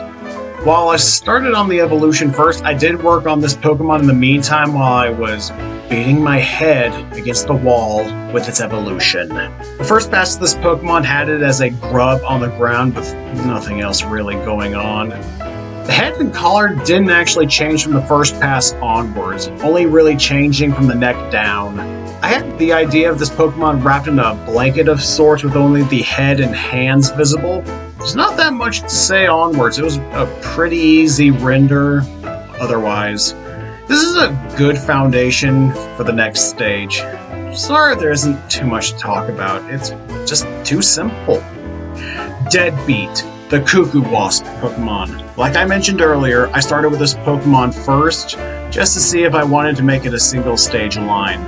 This Pokemon took so long to iron out, it's insane. The first pass was quite a bit different than this one. For one, it didn't have legs at all, but a giant dress, like Vespiquen, a giant collar, and much smaller arms. Next pass gave it legs, but it had it more of a side view, and it just didn't work out the way I wanted it. But I was getting closer. I did briefly consider having this Pokemon be a low angle to make its already huge legs look bigger, but that didn't pan out. Then I tried a pass where this Pokemon was essentially doing a flying kick at an off-screen opponent, but that didn't last long. It was after that pass I was given the blueprint for the final pose you see here, but with a few changes. I had to make the legs bigger in the final version after the first attempt at the current pose, and I added more detailing on the legs because they felt a tad barren otherwise. Lastly, I had to fix the skirt and the back to help the legs make more sense at a glance just to wrap things up. Otherwise, I finally made it. This was one of the toughest Pokemon to design in the entire region, but it's a fairly good one. Orthworm, the Egg Eater Pokemon. Our final convergent Pokemon of the region, this Orthworm lookalike is based around egg-eating snakes. This is actually the first convergent Pokemon I planned for the region, if just to use that name when it popped into my head. I played the first pass too safe, just not deviating enough from Orthworm's basic design so it looked more like a regional variant more than anything. Next pass, I smoothed out the stomach section to make it more diverse than Orthworm. Then, like usual, I was given a sketch suggestion to help iron out the rest of the design. Ironic part is, they included something I had meant to do from jump, the nostrils being where the eyes are on Orthworm, but for some reason I neglected to do so. The diamond shapes along the body are to help it look more unique, and the fact they actually don't have arms, they actually shoot out spikes from the side when they're in battle. The third pass of the design is essentially what you see here, only needing to make the jaw thicker in the end. I created Horizon in order for these Pokemon to better prey on flying types and make it easier to get to their eggs without the parent overhead. This is actually one of the better convergents in my catalog, and I was really happy how it turned out. Decapole, the Magnet Crab Pokemon. Next up, this Pokemon is based on the scrapped Beta Magnet Crab Pokemon that was revealed during the Terra League. Once I cleaned up my initial sketch of this Pokemon, it didn't need to change at all. I did make the metal shavings on the bigger claw more cohesive since they were all over the place in the beta sprite. I added more blue to the design for some color balancing and to help make it more of my own. This was at one point a darker gold to make it seem less like a steel type in this stage, but it looked like crap. I went with a lighter gold, and the rest was history. This is a solid Pokemon all around. Always love seeing scrapped ideas from Game Freak, even if the way they were revealed wasn't ideal. But I had to take this a step further. Magnabrachia, the Magnet Crab Pokemon, evolves from Decapole once exposed to a Thunderstone. The base sketch of this Pokemon was more or less the same as this one with a few notable differences. The biggest one off the gate with the legs. The initial legs looked way off on this Pokemon and had to be redone into what you see here.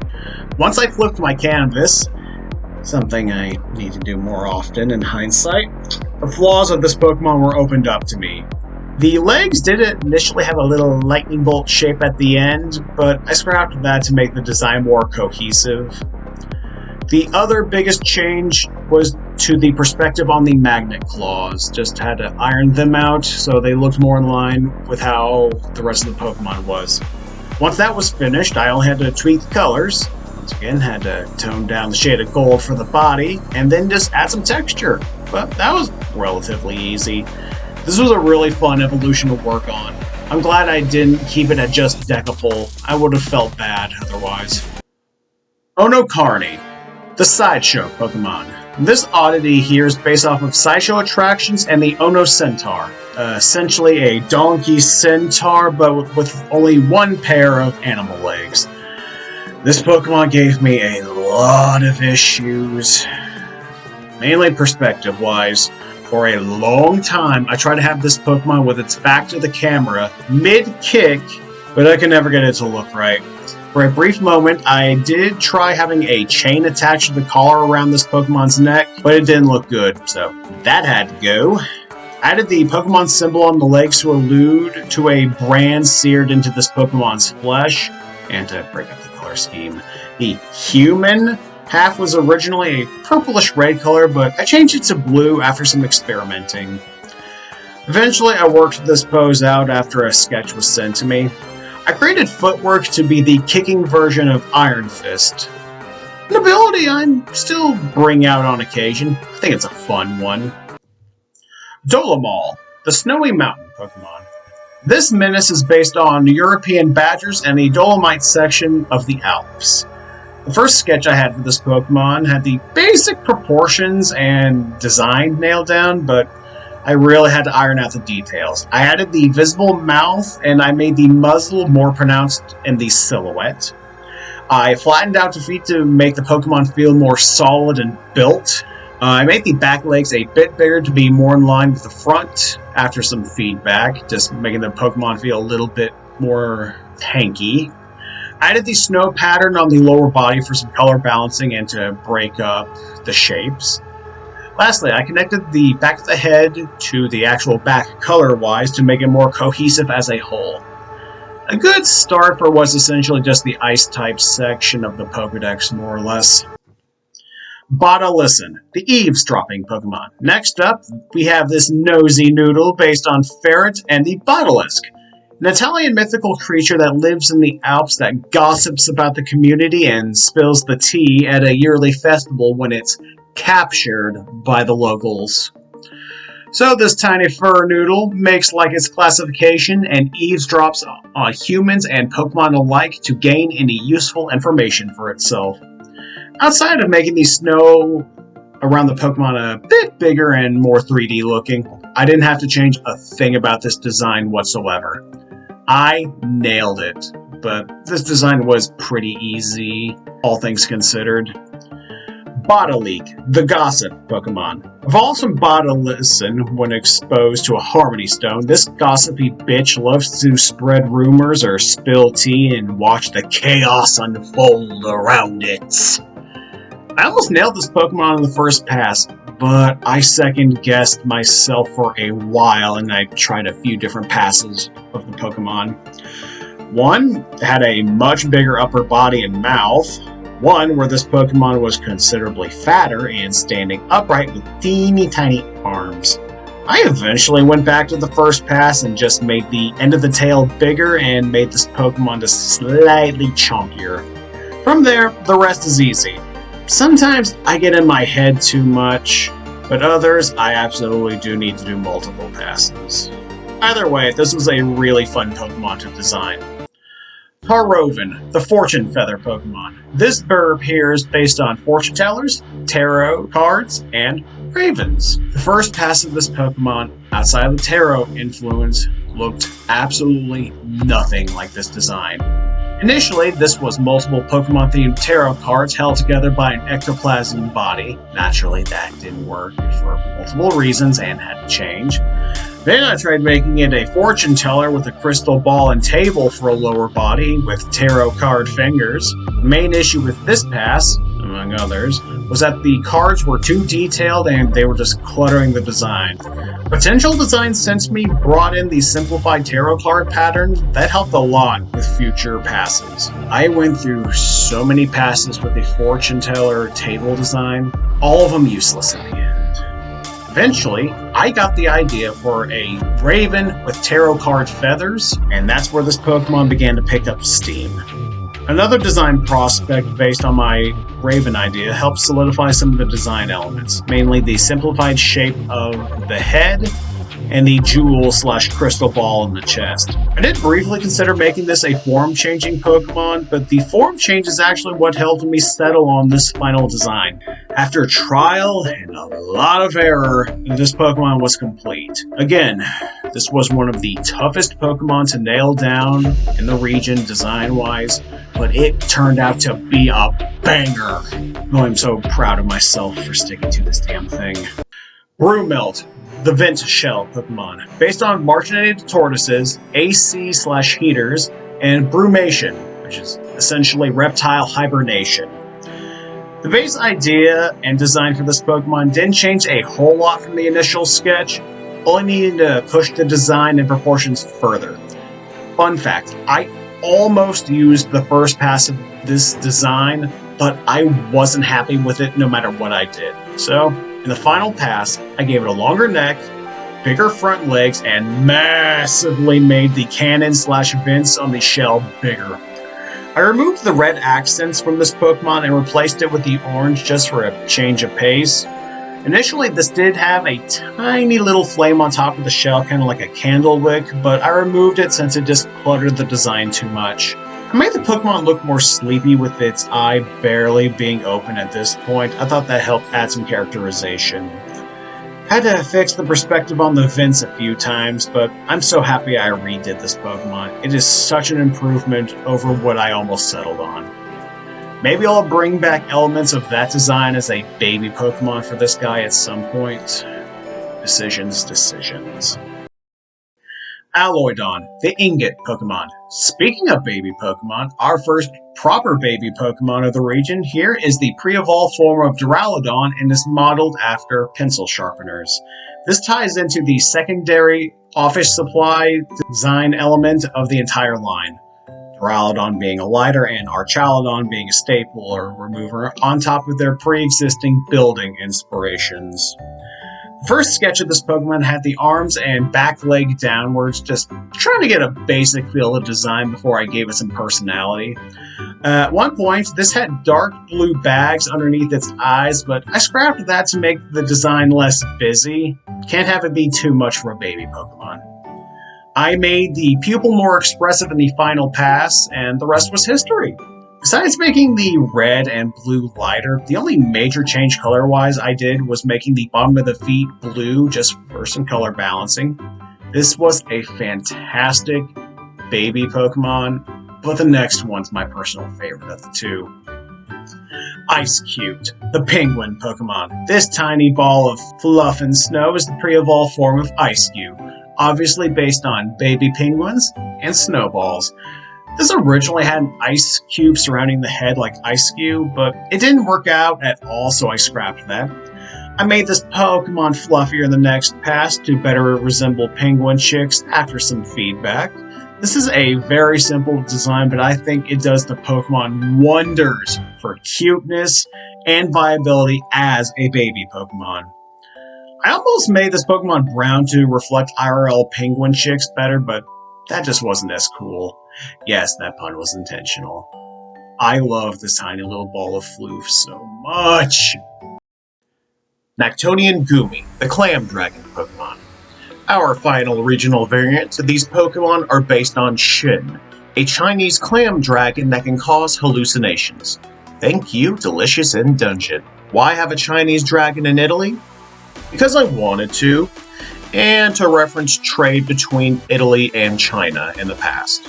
The shell was the biggest thing that needed an update. It had no real definition or depth, so that needed to be fixed ASAP. Lastly, I had to fix up the color scheme. It was all over the place with no real rhyme or reason. I settled on the yellow after a few attempts, and I think it looks pretty good. I created night terrors to play into the sleep and dream aspect of Shins, and I wanted a niche for this Pokemon against opponents that spam rest and other sleep-inducing moves. I thought it was a fitting ability. Nactonian Sliggoo, the Clam Dragon Pokemon. The first pass of this Pokemon didn't change nearly enough from Nactonian Goomy. I played it way too safe. I essentially just made a bigger Goomy that was leaning forward out of their shell. At one point, I considered having this Pokemon be covered by the shell and just have the antenna sticking out, but it just looked awful. The next pass was more or less the final design you see here, minus removing an unfortunately placed siphon with the sleep dust coming out. I just changed that to it spewing out of the mouth, but had to swap the direction to make the design more balanced and give it a little bit more of an interesting silhouette. Once the direction was settled, I just changed the shape of the clouds after some feedback. The colors took a while, swapping a few things around, but it wasn't terrible in hindsight. From there, rendering was pretty easy. Nactonian Goodra, the Clam Dragon Pokemon. This changed the least out of the entire line from their base sketches. The only thing I had to really do was bring the Pokemon out of the shell more so you could see more of the body. Otherwise, this was perfect from jump. The tough part came with the colors. I experimented with yellow briefly, but it didn't look good, so that had to go. Tried using an orange. That didn't work out. I finally settled on the dark pink you see here after trial and a lot of error. I did consider putting little stars coming out of this Pokemon's horns? Antenna? But that would have been overkill and just would have ended up cluttering the design. I'm happy to make this the final member of my in-game team. Moncapolito, the Aqueduct Pokemon. This chubby fellow was based on the Monocielo, or the Little Monk, a mythical figure from Naples who helps keep the aqueducts clean. Originally, I was going to make this Pokemon into a seal before someone suggested sponges, both the cleaning and animal variety.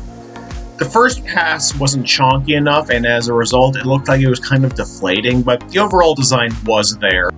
So, I rounded them out, making them into the chonker you see here. Had to tweak the face and the seaweed sash in front, but otherwise, the design was finished. The colors were a bit easier to figure out. The only major change during development was replacing the yellow of the main body with the dark blue you see here in the final draft. I did reference that with the shiny, so it still lives on in a sense. A fun Pokemon to work on overall. Canvanine, the Painter Pokemon. The final new evolution of the base region. This is the evolved form of Smeargle once it uses Sketch to copy a move from every type. I based this boy off of Da Vinci. Had to flip the canvas a few times to fix some of the issues, but overall, the design itself wasn't too hard to nail down. The colors naturally took a long time to distribute. Originally, there was a lot more black on this Pokemon, but I ended up keeping it contained to just the end of the tail. The ears and cuffs were black at one point, but I changed them to brown, essentially combining the hat and the ears in the process. The only thing left at that point was to recolor the line work over the painted sections of the body to sell it further. I love how this evolution came out. This might be in contention for my favorite evolution of the region. Honestly, that goes back and forth depending on the day. Swandala, the Water Canal Pokemon. I will be completely honest. I forgot Swanna existed when I made this Pokemon. Otherwise, this probably would have been an evolution. But it is not, and I don't want to change it after the fact, so consider this Swanna 2.0. I based this off of swan boats and gondolas, being the premier ride Pokemon of the region, mainly in the capital. The first pass of this Pokemon was terrible. I tried too many times to make this more boat-like than bird-like, and it failed every single time. The next pass was a major step up. I just had to smooth out the back so it was one continuous line versus having a seat on the back for humans to sit on. I flipped the canvas towards the end and I liked how the Pokemon looked from that perspective, so there it stayed. On the final pass, I shortened the beak and added the long lashes to break up the silhouette. After fiddling with the colors a bit, the Pokemon was complete. Navigator, the Magnetic Hunter Pokemon. My favorite pun name of the entire region. Though I'm a little salty, I was talked out of spelling it how I initially wanted, but that's a dead horse at this point. In terms of changes from the base sketch, the back went through the most changes. Initially, it was a simple compass design with lines representing the cardinal directions, but that was boring after getting feedback. The raised pattern / spikes on the back was a suggestion I ran with.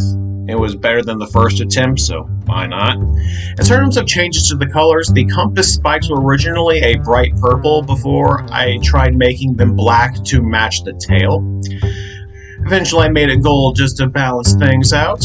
After some trial and error with the black and red placements along the body, this was complete.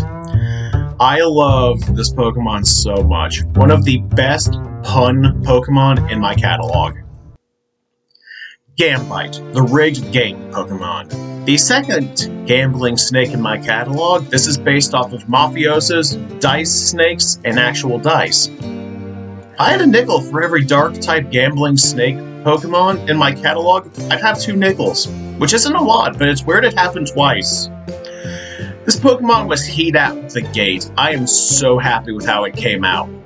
I love the pinstripe suit this Pokemon is wearing. The colors were pretty easy to nail down. The only thing needing to change was the eye color in order to make it stand out. I tried blue at first, but green won out in the end. I really love how the underbelly looks like a suit jacket and dress shirt. This is one of the best lines in the entire region. Mafio Snake, the cheating Pokemon. Evolves from Gambite when exposed to a Dusk Stone while it's holding the loaded dice. This King Dice wannabe didn't have to change too much from the base sketch. I had to shrink the middle dice on the rattle so it had a nice tiered look to it. Lastly, I added a third stripe down the back to break up the colors and just to help with the overall color balance. This Pokemon and Code Roulette are distantly related. If just to cover my bases with having 2 gambling-based dark-type snakes.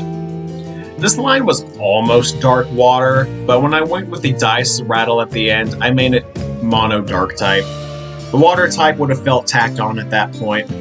This is such a fun Pokemon. Now let's move on to a common ally of this cheating danger noodle. Bankoink, the banker Pokemon, based on piggy banks, bank vaults, and corrupt business tycoons.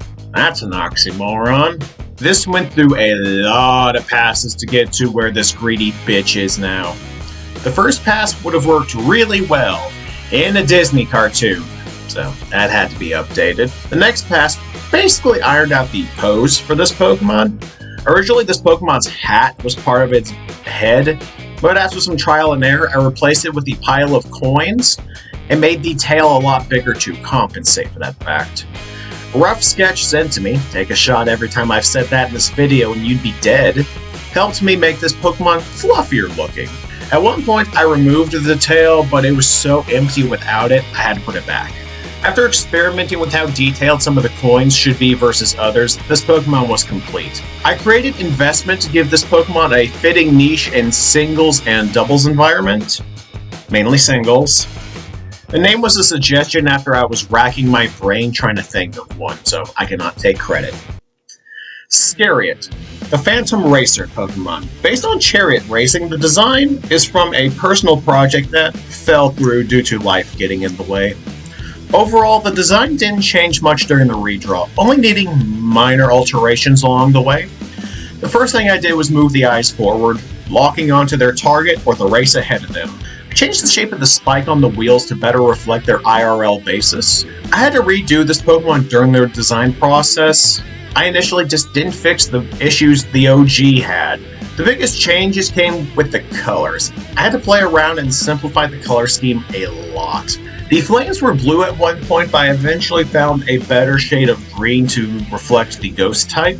I scrapped the gray that was on this design just to simplify things a bit.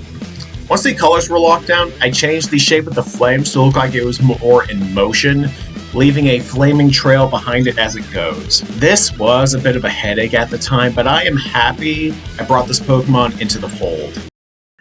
New Drago, the Pasta Dragon Pokemon. Arguably the stupidest idea in the entire region.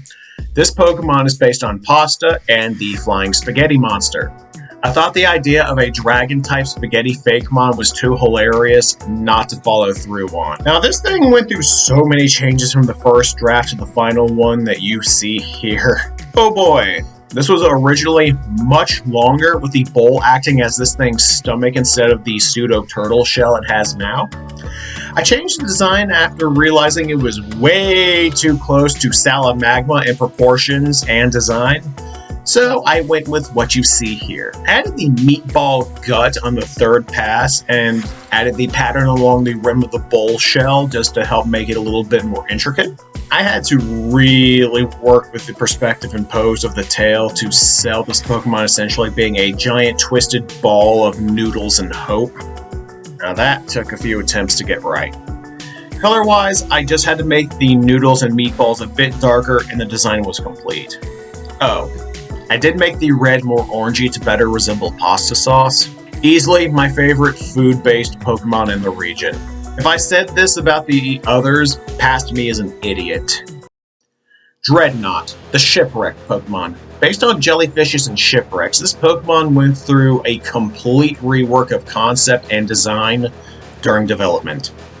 Originally, this Pokemon was going to be made entirely of rope, playing into sailors' knots and the pun name, but it did not look good at all, so I had to switch gears.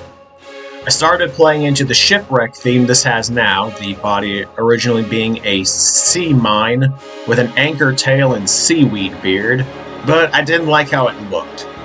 Someone suggested adding old school scuba suits, say that 5 times fast, into the mix, and that's where this Pokemon began to click. The next pass of this Pokemon was basically complete, but it needed a few tweaks. I had to make the diving helmet bigger, placed a net at the end of one of the tentacles with the oxygen tank, and a hook at the end of another one. Lastly, I added the crack in the helmet with the oxygen/ectoplasm leaking out to look like water bubbles. I removed the highlights from the eyes to make this Pokemon look even creepier. Easily one of the best ghost types in my catalog. Crude Station, the Oil Eater Pokemon. You didn't think I wouldn't find a way to shoehorn more kaiju fakemon, did you? This stage of the line is based on Crustaceous Rex from the 90s Godzilla cartoon. Peak cartoon, FYI. And Crude Oil. This Pokemon was almost perfect from jump. I only had to simplify the claws and make the spikes on the back stand out amongst the oil covering the body. Originally, I tried to use the orange from the source material in the base stage for the main color, but it didn't work out.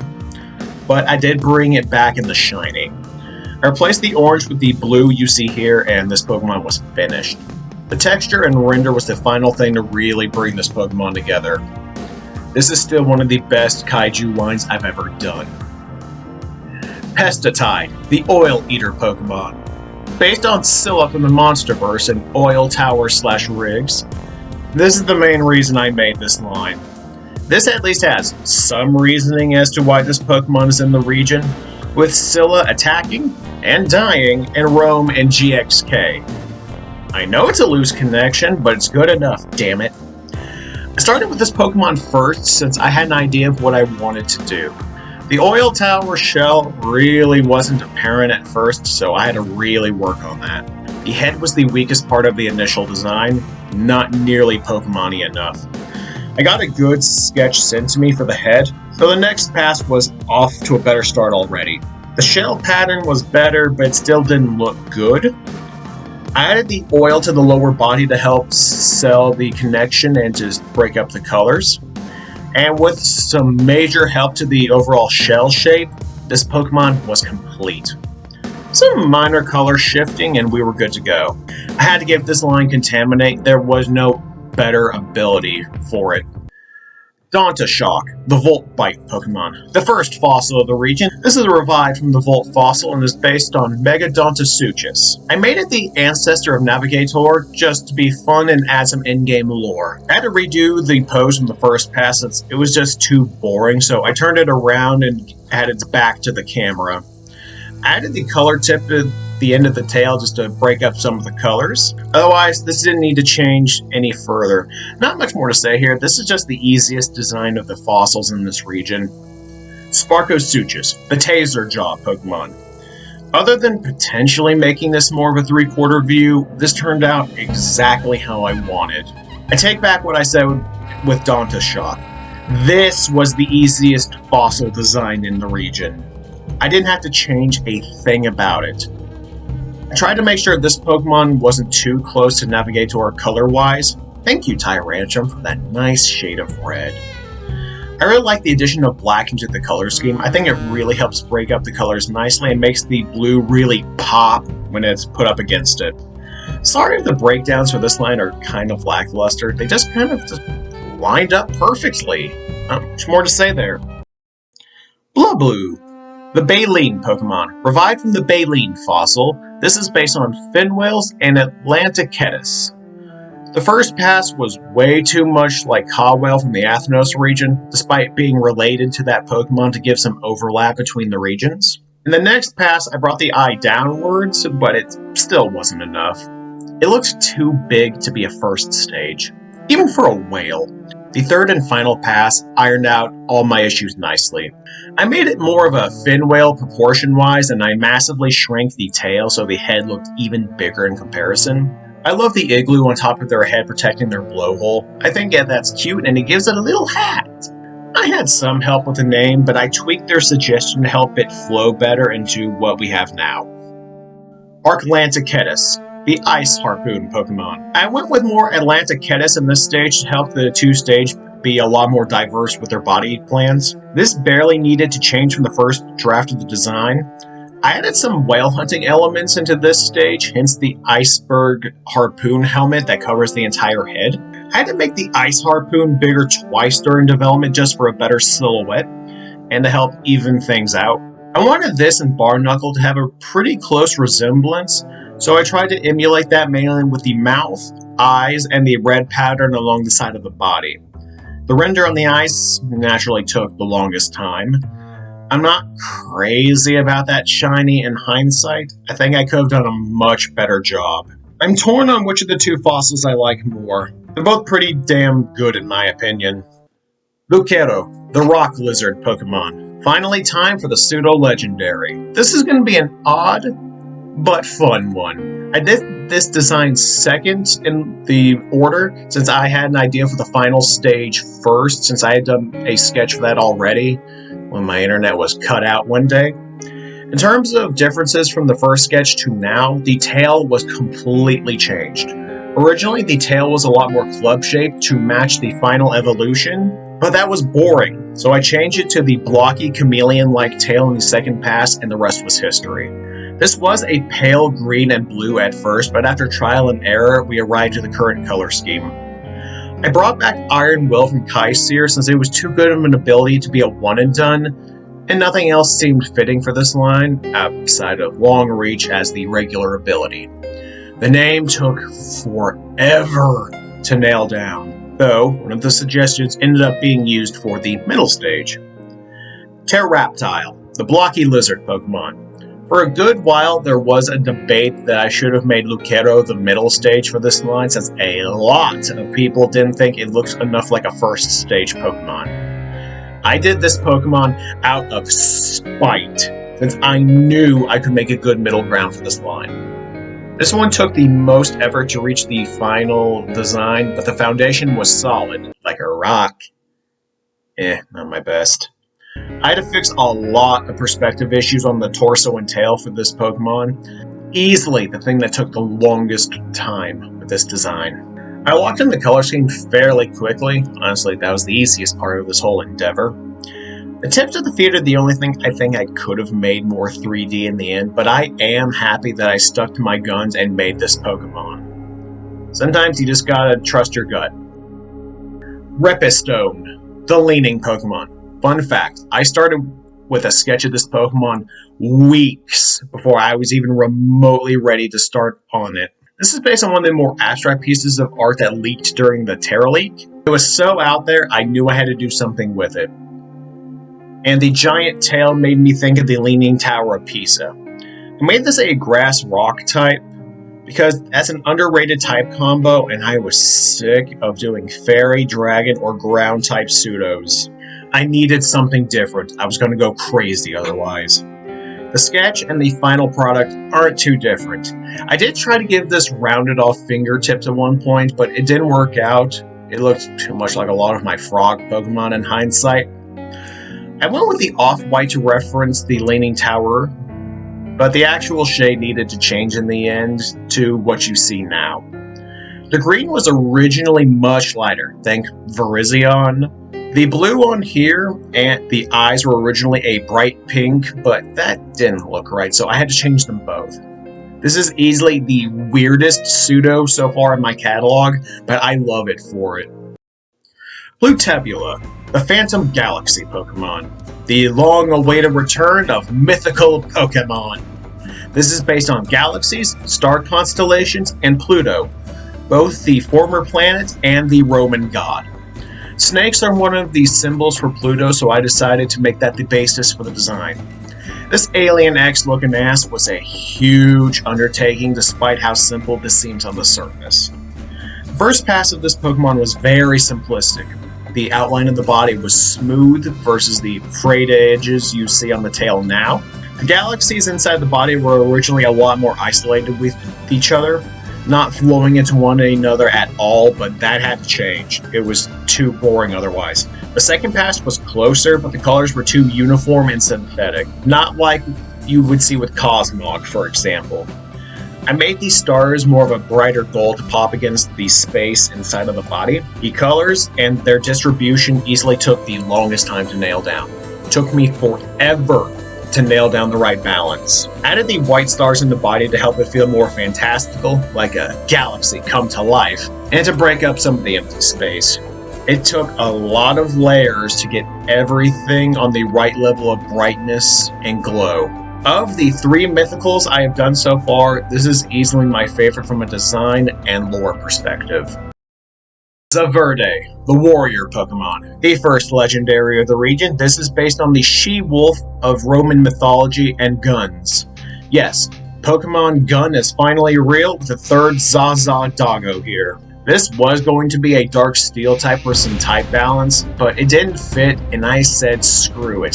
Legendaries can be affected by the sound type wave as well. A fantastic sketch sent to me was the backbone of this design, even before I had even begun to design one myself. The tail, chest piece, and the Roman styled helmet, with the tail acting like the hammer on a revolver, were all their ideas and I thank them for it. Fun fact, the mouth on the chest piece can actually open up to use her signature move, Howl Cannon. My first pass at their design got most of the foundation laid out, but a few things held it back. The hammer on the head was too uneven in width in my first pass, had to fix that out.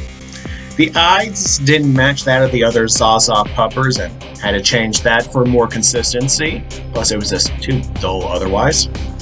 The colors were fairly easy in comparison. Got that laid out fairly quickly. I think this is a pretty great start to the legendaries of this region. Imperishell, the Arena Shell Pokemon. The second legendary of the region, this unit is based on the Colosseum and Roman Emperors. This is my personal favorite of the trio. I never did give them an official title now that I think about it. It's not important right now. The first pass of this design was boring. Way too similar to my other tortoise fakemon, and I wasn't happy. I got the idea to shrink the neck and increase the height of the shell for more contrast and just for a better silhouette overall. I shrank the eyes to make this Pokemon feel larger. I changed a lot of the proportions outside of the shell and neck. I made the legs a lot longer and thicker, modeled after temple columns. I ended up flipping the canvas to find more mistakes and liked how it looked from the other perspective. I had to fix the perspective on the toes on the raised up leg. They didn't match upon a second look. The colors took us so much time to iron out, going through so many passes. This was probably the hardest of the trio during development. Actually, scratch that. The hardest one was the final member of this trio. Centiplanet, the celestial body Pokemon. Our final legendary, this is based on centipedes and our solar system. If you read the Pokedex entry for Blutebula, this is the Pokemon it broke off from originally. I thought that was a fun connection considering Pluto no longer being considered a planet. The first pass of this Pokemon had much longer asteroid antennae. The planet segments didn't vary in size as much and were more spread out, leaving a lot more negative space. Too much, in fact. After a suggestion, I made the energy segments of the body resemble Cresselia's moons. This had way too many colors in the first pass. I tried to be fancy and have each one resemble our planets, but it got too busy fast. The colors took so long to iron out. In the next major pass, I fixed the proportions and the positioning of the planets to give this Pokemon more of a sense of form. At one point, however, I did swap the second and third segments based on a suggestion, but it did not flow as well, so I went back to this. So much work went into this Pokemon, and it's probably the weakest design of the entire trio. Ain't that some irony? I created anti-gravity for fun, essentially just being double levitate to screw over ground types. UB Shade, Umblumbra, the Parasol Pokemon. That's right, people. Ultra Beasts are back. I've been wanting to bring them back for a while, only made worse after doing the Vanek DLC. I had forgotten how much I love making them and decided to bring them back to my 10th fakemon region to make it special. Instead of movie monsters, these are back to basics and are all based on invasive species. This here is based on parrot feather plants and umbrellas. The first pass was rough. The umbrella section was way too small, the floating leaves were too flat, and the head and collar just didn't look right. Don't even get me started on the root/feet. Foot? Meh. Had to fix a nasty tangent with said roots, by the by. The colors were easy to pick out, did them early on before I nailed down the design. Had to fix a lot of things once I was advised to flip the canvas, most of which being the pattern on the umbrella section. But once the perspective on the umbrella and the pattern were fixed, this Pokemon was good to go. UB Elm, Epidemoth, the tree fungus Pokemon. This is based on Dutch elm disease and moths. This wasn't going to have moth elements at first. It was going to be a giant decaying tree, but after a suggestion to model the Ultra Bees after the pattern that forms on trees with this disease was thrown my way, I really liked the idea, so I just ran with it. The first pass didn't have the little tiny nub arms underneath the scarf, a completely different eye shape, and it lacked the hands at the end of the wings. The next pass added the nubs and the hands at the end of the wings, but it wasn't until the third pass that it really came to life. I changed the eye shape to what we have now, I made the thorax bigger, and I added the pattern along the side there. Color-wise, the only major change was replacing a dark purple with the pink you see here. I will say, doing the shiny for this was a pain in the ass. Mainly trying to recolor the shadows and highlights to reflect the shiny better. All of that really sucks when you have to deal with a gradient. Ugh. UB Oven, Fern Appetite, the Fire Stomach Pokemon. This ghastly glutton is based on killer shrimp and furnaces. Had a rough start with this Pokemon, it being way too normal looking for an Ultra Beast. But I did establish a few things for the rest of the passes, mainly in the way of this being a chonker, the pattern along the side, and the flame tail at the end of the body. The second pass was still too normal looking, but it did add the glowing lines down the stomach to reference furnace grates, the smokestack antenna, and the teeny tiny little legs underneath the body. Though I would detach those later on for it to be more Ultra Beasty. The next pass got super close to the final product. The only things needing to change were the mouth and eyes. A few more alterations later, and this monster was complete. A difficult design process made way for a really good design, thankfully. This is up there in terms of Ultra Beasts for me. UB Shell, Portide, the Wormhole Pokemon. This creeper here is based on Vane, Rapawelk, and Ultra Wormholes. The first pass of this design played the design way too safe, only nailing the Welk itself design-wise. The shell needed a complete overhaul. The next pass got closer, getting the general idea of the shell down, but it lacked the white lightning / pattern on the inside segments. I swapped the colors midpoint through the design, going from an orange to the darker purple for the shell. After that, I added the white lines to the design, getting some help with perspective there. Fun fact, The diamond shapes along the whelk body are actually its eyes. This is a super fun Ultra Beast. Nothing too insanely complicated, but just unique enough to be weird and memorable. UB Gaggle, Whisteel, the Steam Whistle Pokemon. This fowl is based on Egyptian geese and steam whistles. Much like the majority of Ultra Beasts in this region, this started off too normal looking. So, I ditched the wings I initially gave this Pokemon and replaced them with the jets of steam blasting off the body, which were originally on its neck. I separated the top and bottom part of the torso with the pattern on here now. The train elements were originally going to go to the beak, but it looked terrible. So I changed it to the chest piece, which worked a lot better as you can see here. The head and face are modeled after a steam whistle, but the eyes and the top half of the head took some additional work to make them look more presentable. I combined two versions of the head on the final pass to get to the current design. Lastly, I buffed the size of the steam jets to look more imposing and to make the silhouette better. Oh, I did have to simplify the bill a bit since the perspective didn't look as good as I wanted to, hence why this Pokemon is at a profile view rather than a 3/4. I almost called this UB Whistle, but UB Gaggle came up in the conversation and it was too fun not to use. UB Voodoo, Blatotem, the Cursed Frog Pokemon. This crime against Arceus is based on voodoo dolls and the African clawed frog.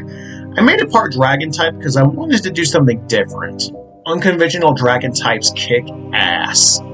The voodoo inspiration was a suggestion since I was way too tired at the time to think of a secondary concept.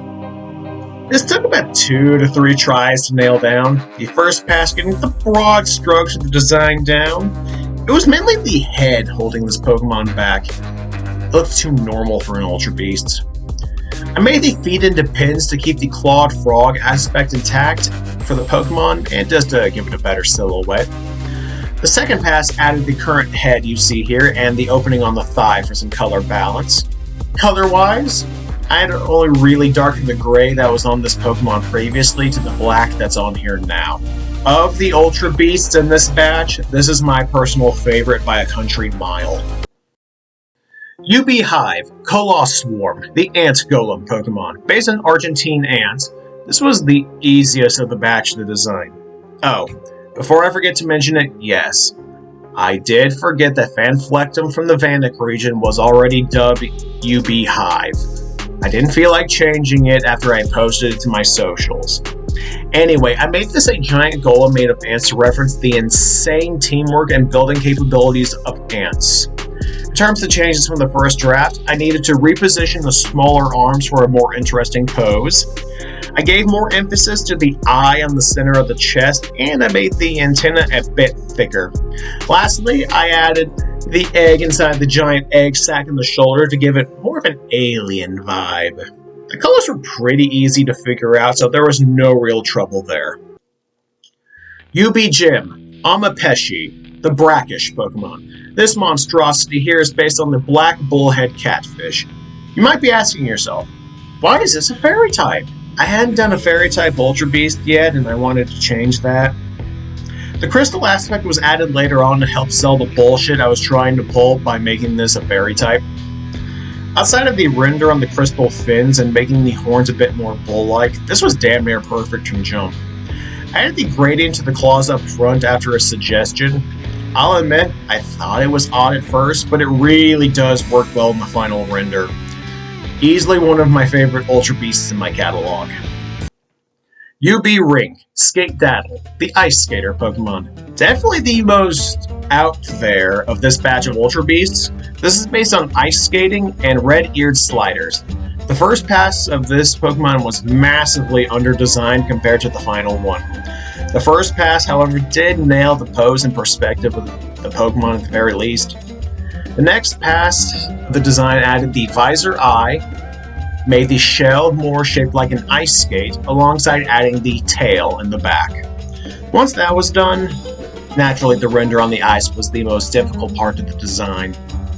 Thankfully, the colors were easy to pick out for this Pokemon, only needing to work on the hue for a few of them for better color contrast. I love the name for this Ultra Beast the most. I had some help getting the foundation, but I can take credit for this one. UB Sludge, Neutroxin, the Contamination Pokemon. Our second to last Ultra Beast and Pokemon of the region, this goopy rodent is based on Nutrias and water contamination. Oh, the first pass of this design was awful. Only the giant teeth and vague pattern on the back were kept from this pass. Originally, the poison around the body was a lot thinner, having some of the feet showing, like it was swimming in it. Next pass ironed out the design on the torso, mainly the tiered look at the fur and the pattern on the sides was finalized. I tried giving it sludge legs at one point, and it looked like ass. Scrapped those damn near immediately. It was in my desperation and frustration that I added the sludge tail with the mouth at the end.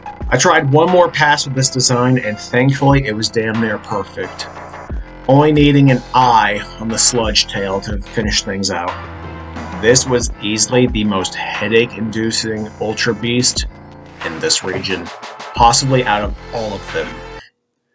UB Omen, Ravination, the Disaster Pokemon. Our final Ultra Beast and Pokemon of the base region, this nightmare is based on the monster of Ravenna. This monstrosity was almost a normal Pokemon in the region, going through a few attempts to make it work before I decided to scrap that and make it into an Ultra Beast. The first sketch of this Pokemon wasn't too far off from the final product, getting some help with the foundation, of course. The wings were under design, so I added the leaf-shaped objects on the inside and giving a little thumb on the wings. The tail was almost perfect, only needing an eye on the middle of the claw at the very end. I made the horn bigger on the head and brought the forehead down closer to the eyes just to help simplify the face. Made the red and gold a lot darker on the color front and added the brighter green on the inside of the wings to give it a little bit of a glow effect. The only thing different I would do now is give the green sections more of a soft glow to sell the otherworldly nature of this flying demon. Easily the best of the Ultra Beasts in this region and very fitting for a final boss. Ugh, my poor throat. I haven't had a yap that long in a hot minute. Anyway, that concludes the Nacton region until the inevitable expansion down the line, which I can't wait to work on. I had so much fun with this region. A lot of these mods are some of my absolute favorites that I have ever done. I have very little complaints about this region as a whole. This is the first real companion region I've done for a past region, and it won't be the last. Like and subscribe if you enjoyed today's video. Don't forget to turn on the bell for all future updates. Down below, let me know what your favorite Pokemon was and what your in-game team looked like. Always my favorite comments to read. Next time, we do something a little different to celebrate 10 different fakemon regions being covered on the channel. This is Austin, signing out.